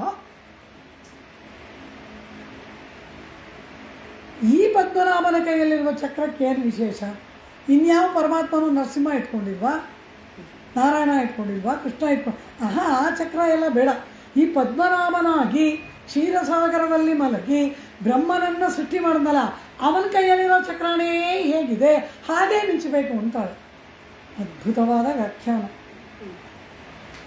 ಈ ಪರಮಾತ್ಮ ಬ್ರಹ್ಮನನ್ನು ಸೃಷ್ಟಿ ಮಾಡಿದ, ಪುತ್ರೋತ್ಸವವಾಯಿತು, ಪರಮಾತ್ಮನಿಗೆ ಪುತ್ರ ಜನನವಾಯಿತು. ಆದರೆ ಈ ಪರಮಾತ್ಮ ಗಂಭೀರವಾಗಿದ್ದಾನಂತೆ. ಹಾಡೋದು, ಕುಣಿಯೋದು, ಕೇಕ್ ಕತ್ತರಿಸೋದು, ಕ್ಯಾಂಡ್ಲು ಊದೋದು ಇದೆಲ್ಲ ಏನೂ ಮಾಡಲಿಲ್ಲ ಪರಮಾತ್ಮ. ಅದನ್ನೆಲ್ಲ ನಮಗೆ ಬಿಟ್ಟಿದ್ದಾರೆ, ನೀವು ಅದೆಲ್ಲ ಮಾಡಿ ಅಂತ. ಗಂಭೀರವಾಗಿ ಶಯನ ಮಾಡಿಕೊಂಡಿದ್ದಾನೆ ಪರಮಾತ್ಮ ಕ್ಷೀರಸಾಗರದಲ್ಲಿ. ಪುತ್ರೋತ್ಸವವಾಗಿದೆ ಪರಮಾತ್ಮನಿಗೆ. ಇಡೀ ಜಗತ್ತನ್ನೇ ಮುಂದೆ ಸೃಷ್ಟಿ ಮಾಡತಕ್ಕಂತಹ ಸೃಷ್ಟಿಕರ್ತನನ್ನ ಈ ಸೃಷ್ಟಿಕರ್ತ ಸೃಷ್ಟಿ ಮಾಡಿದ್ದಾನೆ. ಆದರೂ ಕೂಡ ಗಂಭೀರವಾಗಿ ಮಲಗಿದಾನಂತೆ ಪರಮಾತ್ಮ. ಆಗ ಆ ಪರಮಾತ್ಮನ ಕೈಯಲ್ಲಿರುವ ಶಂಖಚಕ್ರ ನೋಡಿದಂತೆ. ನಮ್ಮ ಸ್ವಾಮಿಗೆ ಪುತ್ರೋತ್ಸವವಾಗಿದೆ, ಆದರೆ ಈ ಸ್ವಾಮಿ ಗಂಭೀರವಾಗಿ ಮಲಗಿದಾನಲ್ಲ, ಸ್ವಾಮಿಗೆ ಪುತ್ರೋತ್ಸವವಾಯಿತು ಅಂತ ಎಂದೂ ಇಲ್ಲದ ತೇಜಸ್ಸಿನಿಂದ ಲೋಕಕ್ಕೆಲ್ಲ ಪುತ್ರೋತ್ಸವವಾದ ಶುಭವಾರ್ತೆಯನ್ನು ತಿಳಿಸುವಂತೆ ಅವನ ಕೈಯಲ್ಲಿದ್ದ ಚಕ್ರ ವಿಪರೀತ ಪ್ರಕಾಶಿಸಿಬಿಡ್ತಂತೆ. ಆ ಚಕ್ರದ ಹಾಗೆ ಮಿಂಚಬೇಕು. ಆ ಶಂಖ ಲೋಕಕ್ಕೆ ಪುತ್ರೋತ್ಸವವನ್ನು ಸಾರುವಂತೆ ಮೊಳಗಿತು. ಆ ಶಂಖದ ಹಾಗೆ ಮೊಳಗಬೇಕು. ಪಾಳಿ ತೋಳುಡೈ ಪರ್ಪನಾಭನ್ ಕೈಯಿಲ್ ಆಳಿಪೋಲ್, ಆಳಿ ಅಂದರೆ ಚಕ್ರ, ಆಳಿಪೋಲ್ ಚಕ್ರದಂತೆ ಮಿಂಚಬೇಕು. ವಲಂಬುರಿಪೋಲ್ ಬಲಮುರಿಯ ಶಂಖದಂತೆ ನಿನ್ರೆ ಅದಿರ್ಂದೆ ಸ್ಥಿರವಾಗಿ ನಿಂತು ಶಬ್ದಿಸಬೇಕು. ಆದರೆ ಆ ಸುದರ್ಶನ ಪರಮಾತ್ಮನ ಕೈಯಿಂದ ಹೊರಟ್ರೆ ದುಷ್ಟರ ಶಿರಚ್ಛೇದನ ಮಾಡದೆ ಹಿಂತಿರುಗಿ ಬರೋಲ್ಲ. ಪರಮಾತ್ಮನ ಕೈಯಿಂದ ಹೊರಟ್ರೆ ದುಷ್ಟ ಶಿರಚ್ಛೇದನ ಹಾಗೆಯೇ ಅದು ಹಿಂದಿರುಗಿ ಬರೋದು. ಹಾಗೆ ಪರಮಾತ್ಮನ ಕೈಯನ್ನು ಒಂದು ಕ್ಷಣನಾದರೂ ಸುದರ್ಶನ ಬಿಟ್ಟು ಹೋಗಬೇಕು. ಈ ಪಾಂಚಜನ್ಯ ಯಾವಾಗಲೂ ಪರಮಾತ್ಮನ ಕೈಯಲ್ಲಿ. ಈ ಪಾಂಚಜನ್ಯ ಶಂಖದ ಜೊತೆ ಆಂಡಾಳು ಮಾತಾಡ್ತಾಳೆ. ನಾಚಿಯಾರ್ ತಿರುಮಳಿ ಗ್ರಂಥದಲ್ಲಿ 10 ಪಾಶರ ಪಾಂಚಜನ್ಯದ ಜೊತೆ ಆಂಡಾಳು ಜಗಳ ಆಡ್ತಾಳೆ, ಮಾತಾಡಲ್ಲ. ಏನು ಅನ್ಯಾಯ! ಯಾವಾಗ ನೋಡಿದ್ರು ಅವನ ಕೈಯಲ್ಲೇ ಇದೆಯಾ? ಹಸುವಾಯ್ತಾ ಅವನ ಆಹಾರಾಮೃತವನ್ನ ಕುಡಿತೀಯ, ನಿದ್ರೆ ಬಂತ ಅವನ ಕೈಯಲ್ಲೇ ಮಲ್ಕೋತೀಯ. ನಾವಿಲ್ಲಿ 16,000 ಜನ ಇದೀವಲ್ಲ, ನಾವು ಏನು ಮಾಡಬೇಕು ಅಂತಾಳೆ. ಪಾಂಚಜನ್ಯದ ಜೊತೆಯಲ್ಲಿ ತಮ್ಮ ಸವತಿಯಂತೆ ಭಾವಿಸಿ ಪಾಂಚಜನ್ಯದ ಜೊತೆಯಲ್ಲಿ ಜಗಳ ಆಡ್ತಾರೆ ಇವರು, ಈ ಪರಮಾತ್ಮನ ಪತ್ನಿಯರು. ಅಂತಹ ಆ ಪಾಂಚಜನ್ಯ ಇದೆಯಲ್ಲ ಯಾವಾಗಲೂ ಕೈಯಲ್ಲಿರೋದು, ಅಂತಹ ಪಾಂಚಜನ್ಯದಂತೆ ಮೊಳಗಬೇಕು. ಆದರೆ ಈ ಸುದರ್ಶನ ಶತ್ರುವಧೆಯನ್ನು ಮಾಡುವಂತೆ ಪಾಂಚಜನ್ಯ ಮೊಳಗಿದ ಕೂಡಲೇ ಕುರುಕ್ಷೇತ್ರ ಸಮರಾಂಗಣದಲ್ಲಿ ಏನಾಯಿತು? ಸಘೋಷೋಧತ್ರಾಣಾಂ ಹೃದಯಾನಿ ವ್ಯಧಾರಯತ್.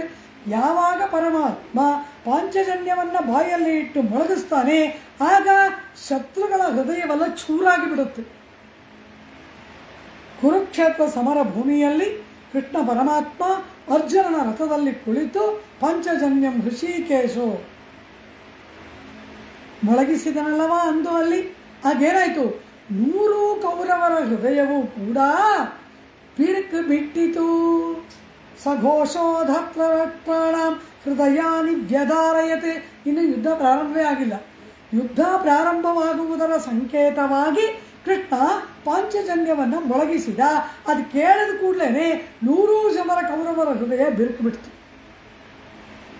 ಈ ಪಾಂಚಜನ್ಯವನ್ನು ಪರಮಾತ್ಮ ಮೊಳಗಿಸಿದ ಅಂದರೆ ಎಲ್ಲ ಅಸುರ ದಾನವ ರಾಕ್ಷಸರ ಹೃದಯಗಳಲ್ಲೂ ಕೂಡ ಭಯದಿಂದ ನಡುಗಿ ಚೂರಾಗಿ ಬಿಡುತ್ತಂತೆ. ಆದರೆ ಇಲ್ಲಿ ಆಂಡಾಳ ಏನು ಹೇಳ್ತಾಳೆ? ಆ ಸುದರ್ಶನ ಹಾಗೆ ಮಿಂಚಬೇಕು, ಪಾಂಚಜನ್ಯದ ಹಾಗೆ ಮೊಳಗಬೇಕು. ಆದರೆ ಯಾರಿಗೂ ಯಾವ ಹಾನಿಯೂ ಆಗಬಾರ್ದು. ವಾಳ ಉಲಹಿನಿಲ್, ಉಲಹಿನಿಲ್ ಲೋಕವೆಲ್ಲವೂ ಕೂಡ ವಾಳ ಉಜ್ಜೀವಿಸುವ ಹಾಗೆ ಮಿಂಚಬೇಕು, ಉಜ್ಜೀವಿಸುವ ಹಾಗೆ ಮೊಳಗಬೇಕು. ಇದು ನಮ್ಮ ಗೋಟಿ, ಇದು ಅಂತಃಪುರ ಗೋಟಿ. ಇಲ್ಲಿ ಯಾವುದು ವಧೆಯಾಗಿದೆ, ಸಂತ ನೋವು ಇದೆಲ್ಲ ಇಲ್ಲ. ಆಮೇಲೆ ಮಿಂಚಿದ್ದಾಯಿತು, ಮೊಳಗಿದ್ದಾಯಿತು. ಈಗ ಮಳೆ ಸುರಿಬೇಕು. ಹೇಗೆ ಸುರಿಬೇಕು ಮಳೆ? ತಾಳಾದೆ ಶಾರ್ಂಗ ಮುದೈತ್ತ ಶರಮಳೈ ಪೋಲ್.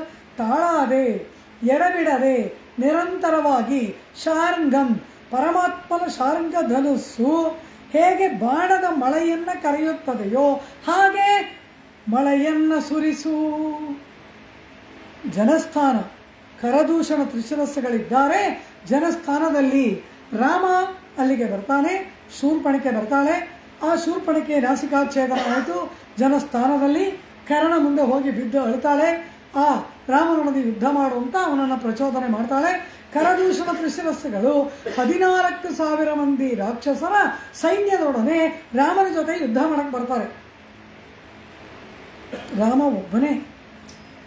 ಏಕಶ್ಚ ರಾಮೋ ಧರ್ಮಾತ್ಮ ಕಥಂ ಯುದ್ಧಂ ಭವಿಷ್ಯತಿ. ಈ ಕಡೆ ಎಷ್ಟು ಜನ? 14,000 ರಕ್ಷಸಾಂ ಭೀಮಕರ್ಮಣ. ವಾಲ್ಮೀಕಿ ಹೇಳ್ತಾರೆ 14,000 ಮಂದಿ ಬರೀ ಮಾಯಾವಿದ್ಯೆ ಬಲ್ಲಂತಹ ಮಹಾದುಷ್ಟರಾದಂತಹ ರಕ್ತ ಪಿಪಾಸುಗಳಾದ 14,000 ಮಂದಿ ರಾಕ್ಷಸರು ಒಂದು ಕಡೆ. ರಥ ಅದು ಇದು ಕುದುರೆ ಆನೆ ಎಲ್ಲ ಹತ್ಕೊಂಡ್ಬಂದ್ಬಿಟ್ಟಿದ್ದಾರೆ. ಇಲ್ಲಿ ರಾಮ ಒಬ್ಬನೇ ಒಬ್ಬ ನೆಲದ ಮೇಲೆ ನಿಂತಿದ್ದಾನೆ, ನಾರು ಮಾಡಿ, ಕಾಲಲ್ಲಿ ಪಾದಕೆ ಕೂಡ ಇಲ್ಲ, ಅದನ್ನು ಭರತ ತಗೊಂಡು ಹೋಗ್ಬಿಟ್ಟಿದ್ದಾನೆ. ಏಕಶ್ಚ ರಾಮೋ ಧರ್ಮಾತ್ಮ, ಇವನೋ ಧರ್ಮಾತ್ಮನಾದವನು, ಅವರೋ ರಕ್ಷಸಾಂ ಭೀಮಕರ್ಮಣ, ಘೋರವಾದ ಕಾರ್ಯಗಳನ್ನು ಮಾಡುವವರು ಅವರು. ಇವನೋ ಧರ್ಮಾತ್ಮ, ಅವರೋ 14,000, ಇವನೋ ಒಬ್ಬ. ಕಥಂ ಯುದ್ಧಂ ಭವಿಷ್ಯತಿ, ಏನಾಗುತ್ತೋ ಯುದ್ಧ, ಏನಾಗುತ್ತೋ ಯುದ್ಧ. ಋಷಿ ಮುನಿಗಳೆಲ್ಲ ಕೈ ಇಸಿಕೊಂಡು ರಾಮನಿಗೆ ಮಂಗಳಾಶಾಸನ ಮಾಡಿ ಹೆದರಿ ನಡುಗ್ತಾ ಇದ್ದಾರೆ ಜನಸ್ಥಾನದ ಋಷಿಗಳು. ಆ ಸಮಯದಲ್ಲಿ ಅರ್ಧಾಧಿಕ ಮುಹೂರ್ತೇನ 40 ನಿಮಿಷಗಳ ಕಾಲದಲ್ಲಿ 14,000 ಮಂದಿಯನ್ನು ಒಬ್ಬನೇ ರಾಮ ವಧಿಸಿದ. 40 ನಿಮಿಷಗಳ ಕಾಲ, ಅರ್ಧಾಧಿಕ ಮುಹೂರ್ತೇನ ಅಂದ್ಬಿಟ್ಟು ವಾಲ್ಮೀಕಿ. ಹೇಗೆ ಬಾಣಪ್ರಯೋಗವನ್ನು ಮಾಡಿದ? ಒಬ್ಬ ಮಾತ್ರ ಇಲ್ಲಿಂದ ತಪ್ಪಿಸ್ಕೊಂಡು ಹೋಗ್ತಾನೆ. ಈ ಯುದ್ಧ ನಡೀತಲ್ಲ, 14,000 ಮಂದಿಯೂ ವಧಿಸಲ್ಪಟ್ಟರು, ಆದರೆ ಒಬ್ಬ ಮಾತ್ರ ತಪ್ಪಿಸ್ಕೊಂಡು ಹೋಗ್ತಾನೆ. ರಾಮನ ಬಾಣಕ್ಕೆ ಅಂಜಿ ನಡುಗಿ ಭಯದಿಂದ. ಅವನು ನಡುಕ ಅಂತೆ. ಅವನ ಹೆಸರೇನು ಗೊತ್ತಾ? ಅಕಂಪನ. ಕಂಪನವೇ ಇಲ್ಲದವನು ಅನ್ನೋದು ಅವನ ಹೆಸರು. ಆದರೆ ಅವನ ಹೆದರಿ ನಡುಗಿ ಓಡೋದ. ಅವನು ಹೋಗ್ತಾನೆ ರಾವಣನ ಮುಂದೆ. ಇಲ್ಲಿ ಏನೇನು ನಡೀತು ಅಂತ ಹೇಳೋಕ್ಕೆ ಅಲ್ಲಿಗೆ ಹೋಗ್ತಾನೆ. ಅವನೊಬ್ಬ, ಶೂರ್ಪಣಕಿ ಒಬ್ಳು, ಇಬ್ಬರು ಹೋಗ್ತಾರೆ ರಾವಣನ ಬಳಿಯಲ್ಲಿ ಹೇಳೋದಕ್ಕೆ. ಅವನು ಒಬ್ಬ ಮಾತ್ರ ಹ್ಯಾಕೆ ತಪ್ಪಿಸ್ಕೊಂಡ ಅಂತ ಕೇಳಿದ್ರು. ಅವನೊಂದು ಸೀರೆ ಸುತ್ಕೊಂಡು ಓಡೋದ ಅಂದರು. ಕಾರಣ ಏನು? ಹೆಣ್ಣು ವೇಷದಲ್ಲಿರುವವರನ್ನ ಕೂಡ ರಾಮ ವಧಿಸಲಾರ. ಹೆಣ್ಣನ್ನು ಮಾತ್ರ ಅಲ್ಲ, ಶೂರ್ಪಣಕಿ ತಾಟಿಕೆ ವಧಿಸಿದ್ನಲ್ಲ ಅಂದ್ರು. ವಿಶ್ವಾಮಿತ್ರ ಹೇಳಿದ್ರು, ಅವ್ರ ಮಾತಿನಂತೆ ವಧಿಸಿದ.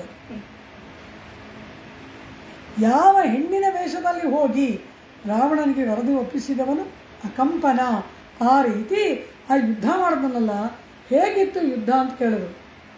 ಕೈಗಳು ಕಡಿದು ಬೀಳ್ತಾ ಇದೆ, ತಲೆಗಳು ಕಡಿದು ಬೀಳ್ತಾ ಇದೆ, ರುಂಡಾಯೇ ಇಲ್ಲ, ಬರೀ ಶರೀರ ಕೆಳಗೆ ಬೀಳ್ತಾ ಇದೆ, ಕುದುರೆಗಳು ಬೀಳ್ತಾ ಇದೆ, ರಥಗಳು ಮುರಿದು ಬೀಳ್ತಾ ಇದೆ, ಎಲ್ಲ ಮುರಿದು ಚಿನ್ನ ಭಿನ್ನವಾಗಿ ಬೀಳ್ತಾ ಇದೆ. ಚಿನ್ನಂ ಭಿನ್ನಂ ಶರೈರ್ದಗ್ಧಂ ಪ್ರಭಗ್ನಂ ಶಸ್ತ್ರಪೀಡಿತಂ ಬಲಂ ರಾಮೇಣ ದದೃಶು ನ ರಾಮಂ ಶೀಘ್ರಕಾರಿಣಂ. ವಾಲ್ಮೀಕಿಗಳು ವರ್ಣನೆ ಮಾಡ್ತಾ ಇದ್ದಾರೆ. ತುಂಡು ತುಂಡಾಗಿ ರಾಕ್ಷಸರ ಶರೀರಗಳು ಬೀಳ್ತಾ ಇದೆ. ಎಲ್ಲವೂ ಚಿನ್ನ ಭಿನ್ನವಾಗಿ ಚೂರಾಗಿ ರಥಗಳು, ಕುದುರೆಗಳು, ಆಯುಧಗಳು, ಈ ರಾಕ್ಷಸರ ಶರೀರಗಳು ಎಲ್ಲಿ ನೋಡಿದರೂ ತುಂಡು ತುಂಡಾಗಿ ಬೀಳ್ತಾ ಇದೆ. ಚಿನ್ನಂ ಭಿನ್ನಂ, ಚಿನ್ನ ಭಿನ್ನವಾಗಿ ಎಲ್ಲ ತುಂಡು ತುಂಡಾಗಿ ಬೀಳ್ತಾ ಇದೆ. ಶರೈರ್ ದಗ್ಧಂ, ರಾಮನ ಬಾಣಗಳಿಂದ ಸುಡಲ್ಪಡ್ತಾ ಇದೆ.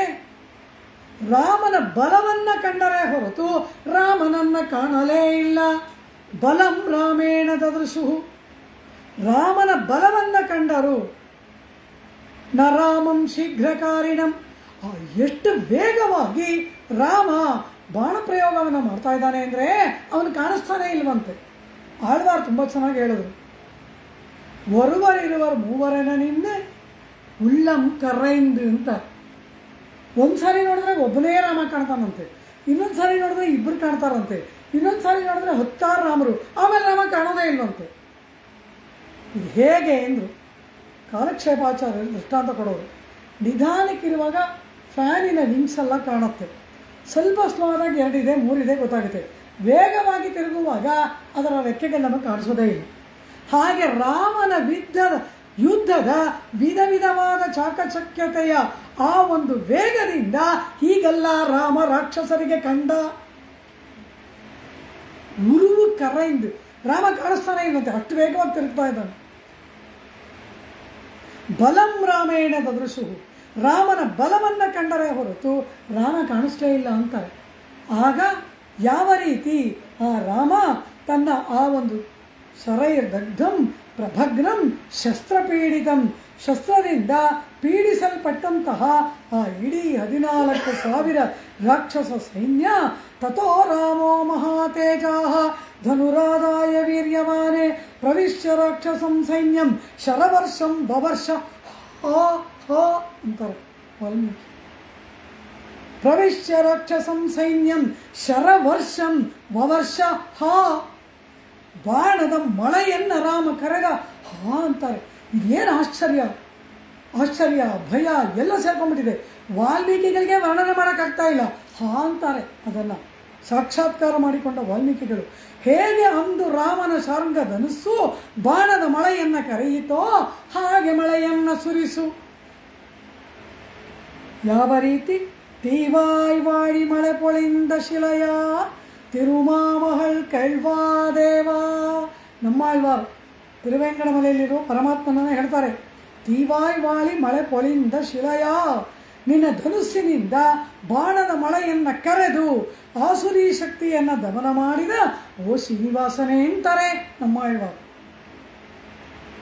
ಅಂದು ಹಾಗೆ ಬಾಣದ ಮಳೆಯನ್ನ ಕರೆಯಿತಲ್ಲ, ಈ ಶಾರ್ಗಧನಸ್ಸಿಗೆ ಬಾಣವನ್ನು ಹೂಡಿ ಬಾಣ ಪ್ರಯೋಗ ಮಾಡಬೇಕಾಗೇ ಇಲ್ಲ. ಪರಮಾತ್ಮನ ಇಂಗಿತ ಸಾಕು, ಆ ಧನುಸ್ಸನ್ನು ನೋಡಿದ್ರು ಸಾಕು, ಅದು ಬಾಣದ ಮಳೆ ಕರೆಯುತ್ತಂತೆ. ಹಾಗೆ ಪರಮಾತ್ಮನ ಇಂಗಿತವನ್ನು ಅರಿತು ಬಾಣದ ಮಳೆಯನ್ನು ಕರೆದು ದುಷ್ಟ ಶಕ್ತಿಗಳನ್ನು ನಾಶ ಮಾಡುವಂತಹದ್ದು ಆ ಶಾರ್ಂಗ ಧನುಸ್ಸು. ಅದು ಬಾಣದ ಮಳೆ ಕರೆದಂತೆ ನೀನು ವರ್ಷವೃಷ್ಟಿ ಮಳೆಯನ್ನು ಕರೆದು ತಾಳಾದೆ ಎಡಬಿಡದೆ ಶಾರ್ಂಗ ಮುದೈತ್ತ ಶಾರ್ಗಧನಸ್ಸು ಹೊರಸೂಸಿದ ಶರಮಳೈ ಪೋಲ್ ಬಾಣದ ಮಳೆಯಂತೆ ವಾಳ ಉಲಹಿನಿಲ್ ಪೆಯ್ದಿಡಾಯ್. ಆದರೆ ಆ ಶಾರ್ಗಧನಸ್ಸಿನಿಂದ ಹೊರಟ ಬಾಣದ ಮಳೆ ನಾಶವನ್ನು ಮಾಡಿತು ರಾಕ್ಷಸ ಕುಲವನ್ನು. ನೀನು ಯಾವ ನಾಶ ಮಾಡಬೇಡ, ವಾಳ ಲೋಕವೆಲ್ಲ ಉಜ್ಜೀವಿಸುವಂತೆ ಉಲಹಿನಿಲ್ ಲೋಕದಲ್ಲಿರುವ ಸಮಸ್ತರೂ ಕೂಡ ಉಜ್ಜೀವನ ಹೊಂದುವಂತೆ ಪೆಯ್ದಿಡಾಯ್ ಮಳೆಯನ್ನು ಸುರಿಸು. ವಾಳ ಉಲಹಿನಿಲ್ ಪೆಯ್ದಿಡಾಯ್. ಇದು ನಾನು ಮಾಮೂಲಿ ಮಾಡುವ ಕಾರ್ಯ.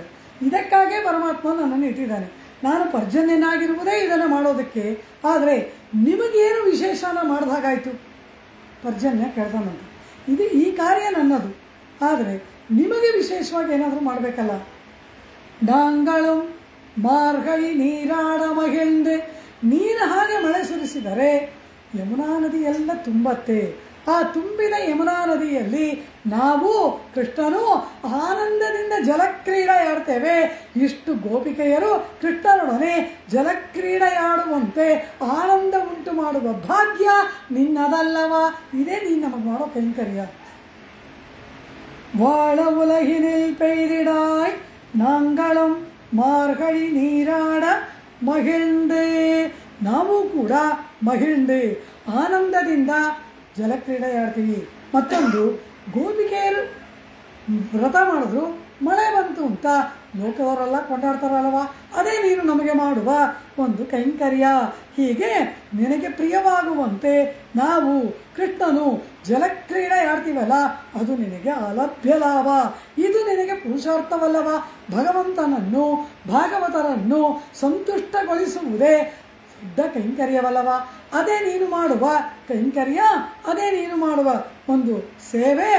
ಅದಕ್ಕಾಗಿ ನೀನು ಆಳಿ ಮಳೆ ಕಣ್ಣ, ಓ ಮಳೆಗೆ ನಿರ್ವಾಹಕನಾದಂತಹ ಓ ಪರ್ಜನ್ಯನೇ, ಲೋಕವೆಲ್ಲ ಉಜ್ಜೀವಿಸುವಂತೆ ಸ್ವಲ್ಪವೂ ಕೈಯನ್ನು ಹಿಡಿಯದೆ ಸಕಾಲಿಕವಾಗಿ ಎಲ್ಲ ಕಡೆಗಳಲ್ಲಿ ಸುಭಿಕ್ಷಾರ್ಥವಾಗಿ ಲೋಕ ಉಜ್ಜೀವಿಸುವಂತೆ ಭಾಗವತರು ಭಗವಂತನು ಆನಂದಿಸುವಂತೆ ನೀನು ವಾಳ ಉಲಹಿನಿಲ್ ಪೆಯ್ದಿಡಾಯ್ ಪಾಳಿ ಮಳೆ ಕಣ್ಣ ಎಂಬುದಾಗಿ ಆ ಪರ್ಜನ್ಯ ದೇವನನ್ನ ಆಂಡಾಳ್ ನಿಯಮನ ಮಾಡುತ್ತಾ 4ನೆಯ ದಿನದ ಪಾಶುರವನ್ನ ಪೂರ್ಣ ಮಾಡುತ್ತಾರೆ. ಆಳಿ ಮಳೆ ಕಣ್ಣ ಒಂದು ನೀ ಕೈಗರವೇ ஆழியுள் புக்கு முகந்து கொடார்த்தேரி ஊழி முதல்வன் உருவம் போல் மெய்கருத்து பாழியந்தோளுடை ஆழி போல் மின்னி வலம்புரி போல் நின்றதிருந்து தாழாதே சார்ங்கமுதைத்த சரமழை போல் வாழ உலகினில் பெய்திடாய். நாங்களும் மார்கழி நீராட மகிழ்ந்தேலோரெம்பாவாய். சோச்சிஷ்டமாலிகா கந்தபந்துரஜிஷ்ணவே விஷ்ணுசித்த தனூஜாயை கோதாயை நித்யமங்கலம். மாதృశா கிஞ்சனத்ராண பத்தகங்கணபாணயே விஷ்ணுசித்த தனூஜாயை கோதாயை நித்யமங்கலம். ஸ்ரீமத்யை விஷ்ணுசித்தார்ய மனோநந்தனஹேதவே நந்தநந்தன சுந்தரியை கோதாயை நித்யமங்கலம். திருவாடிப்பூரத்தில் ஜகத்துதித்தாய் வாழியே. 30 தப்பினாள் வாழியே. பெரியாழ்வார் பெற்றெடுத்த பெண்பிள்ள வாழியே. பெரும்பூரூர் மாமுனிக்கு பின்னானாள் வாழியே. 143 உரைத்தாள் வாழியே. உயரங்கற்கே கண்ணி முகம் தளிர்த்தாள் வாழியே. மறுவாரும் திருவள்ளி வடநாடி வாழியே. வன்புதுவனகர் கோதை மலர்பதங்கள் வாழியே. ஆண்டாள் திருவடிகளே சரணம். சர்வம் ஸ்ரீ கிருஷ்ணார்ப்பணமஸ்து.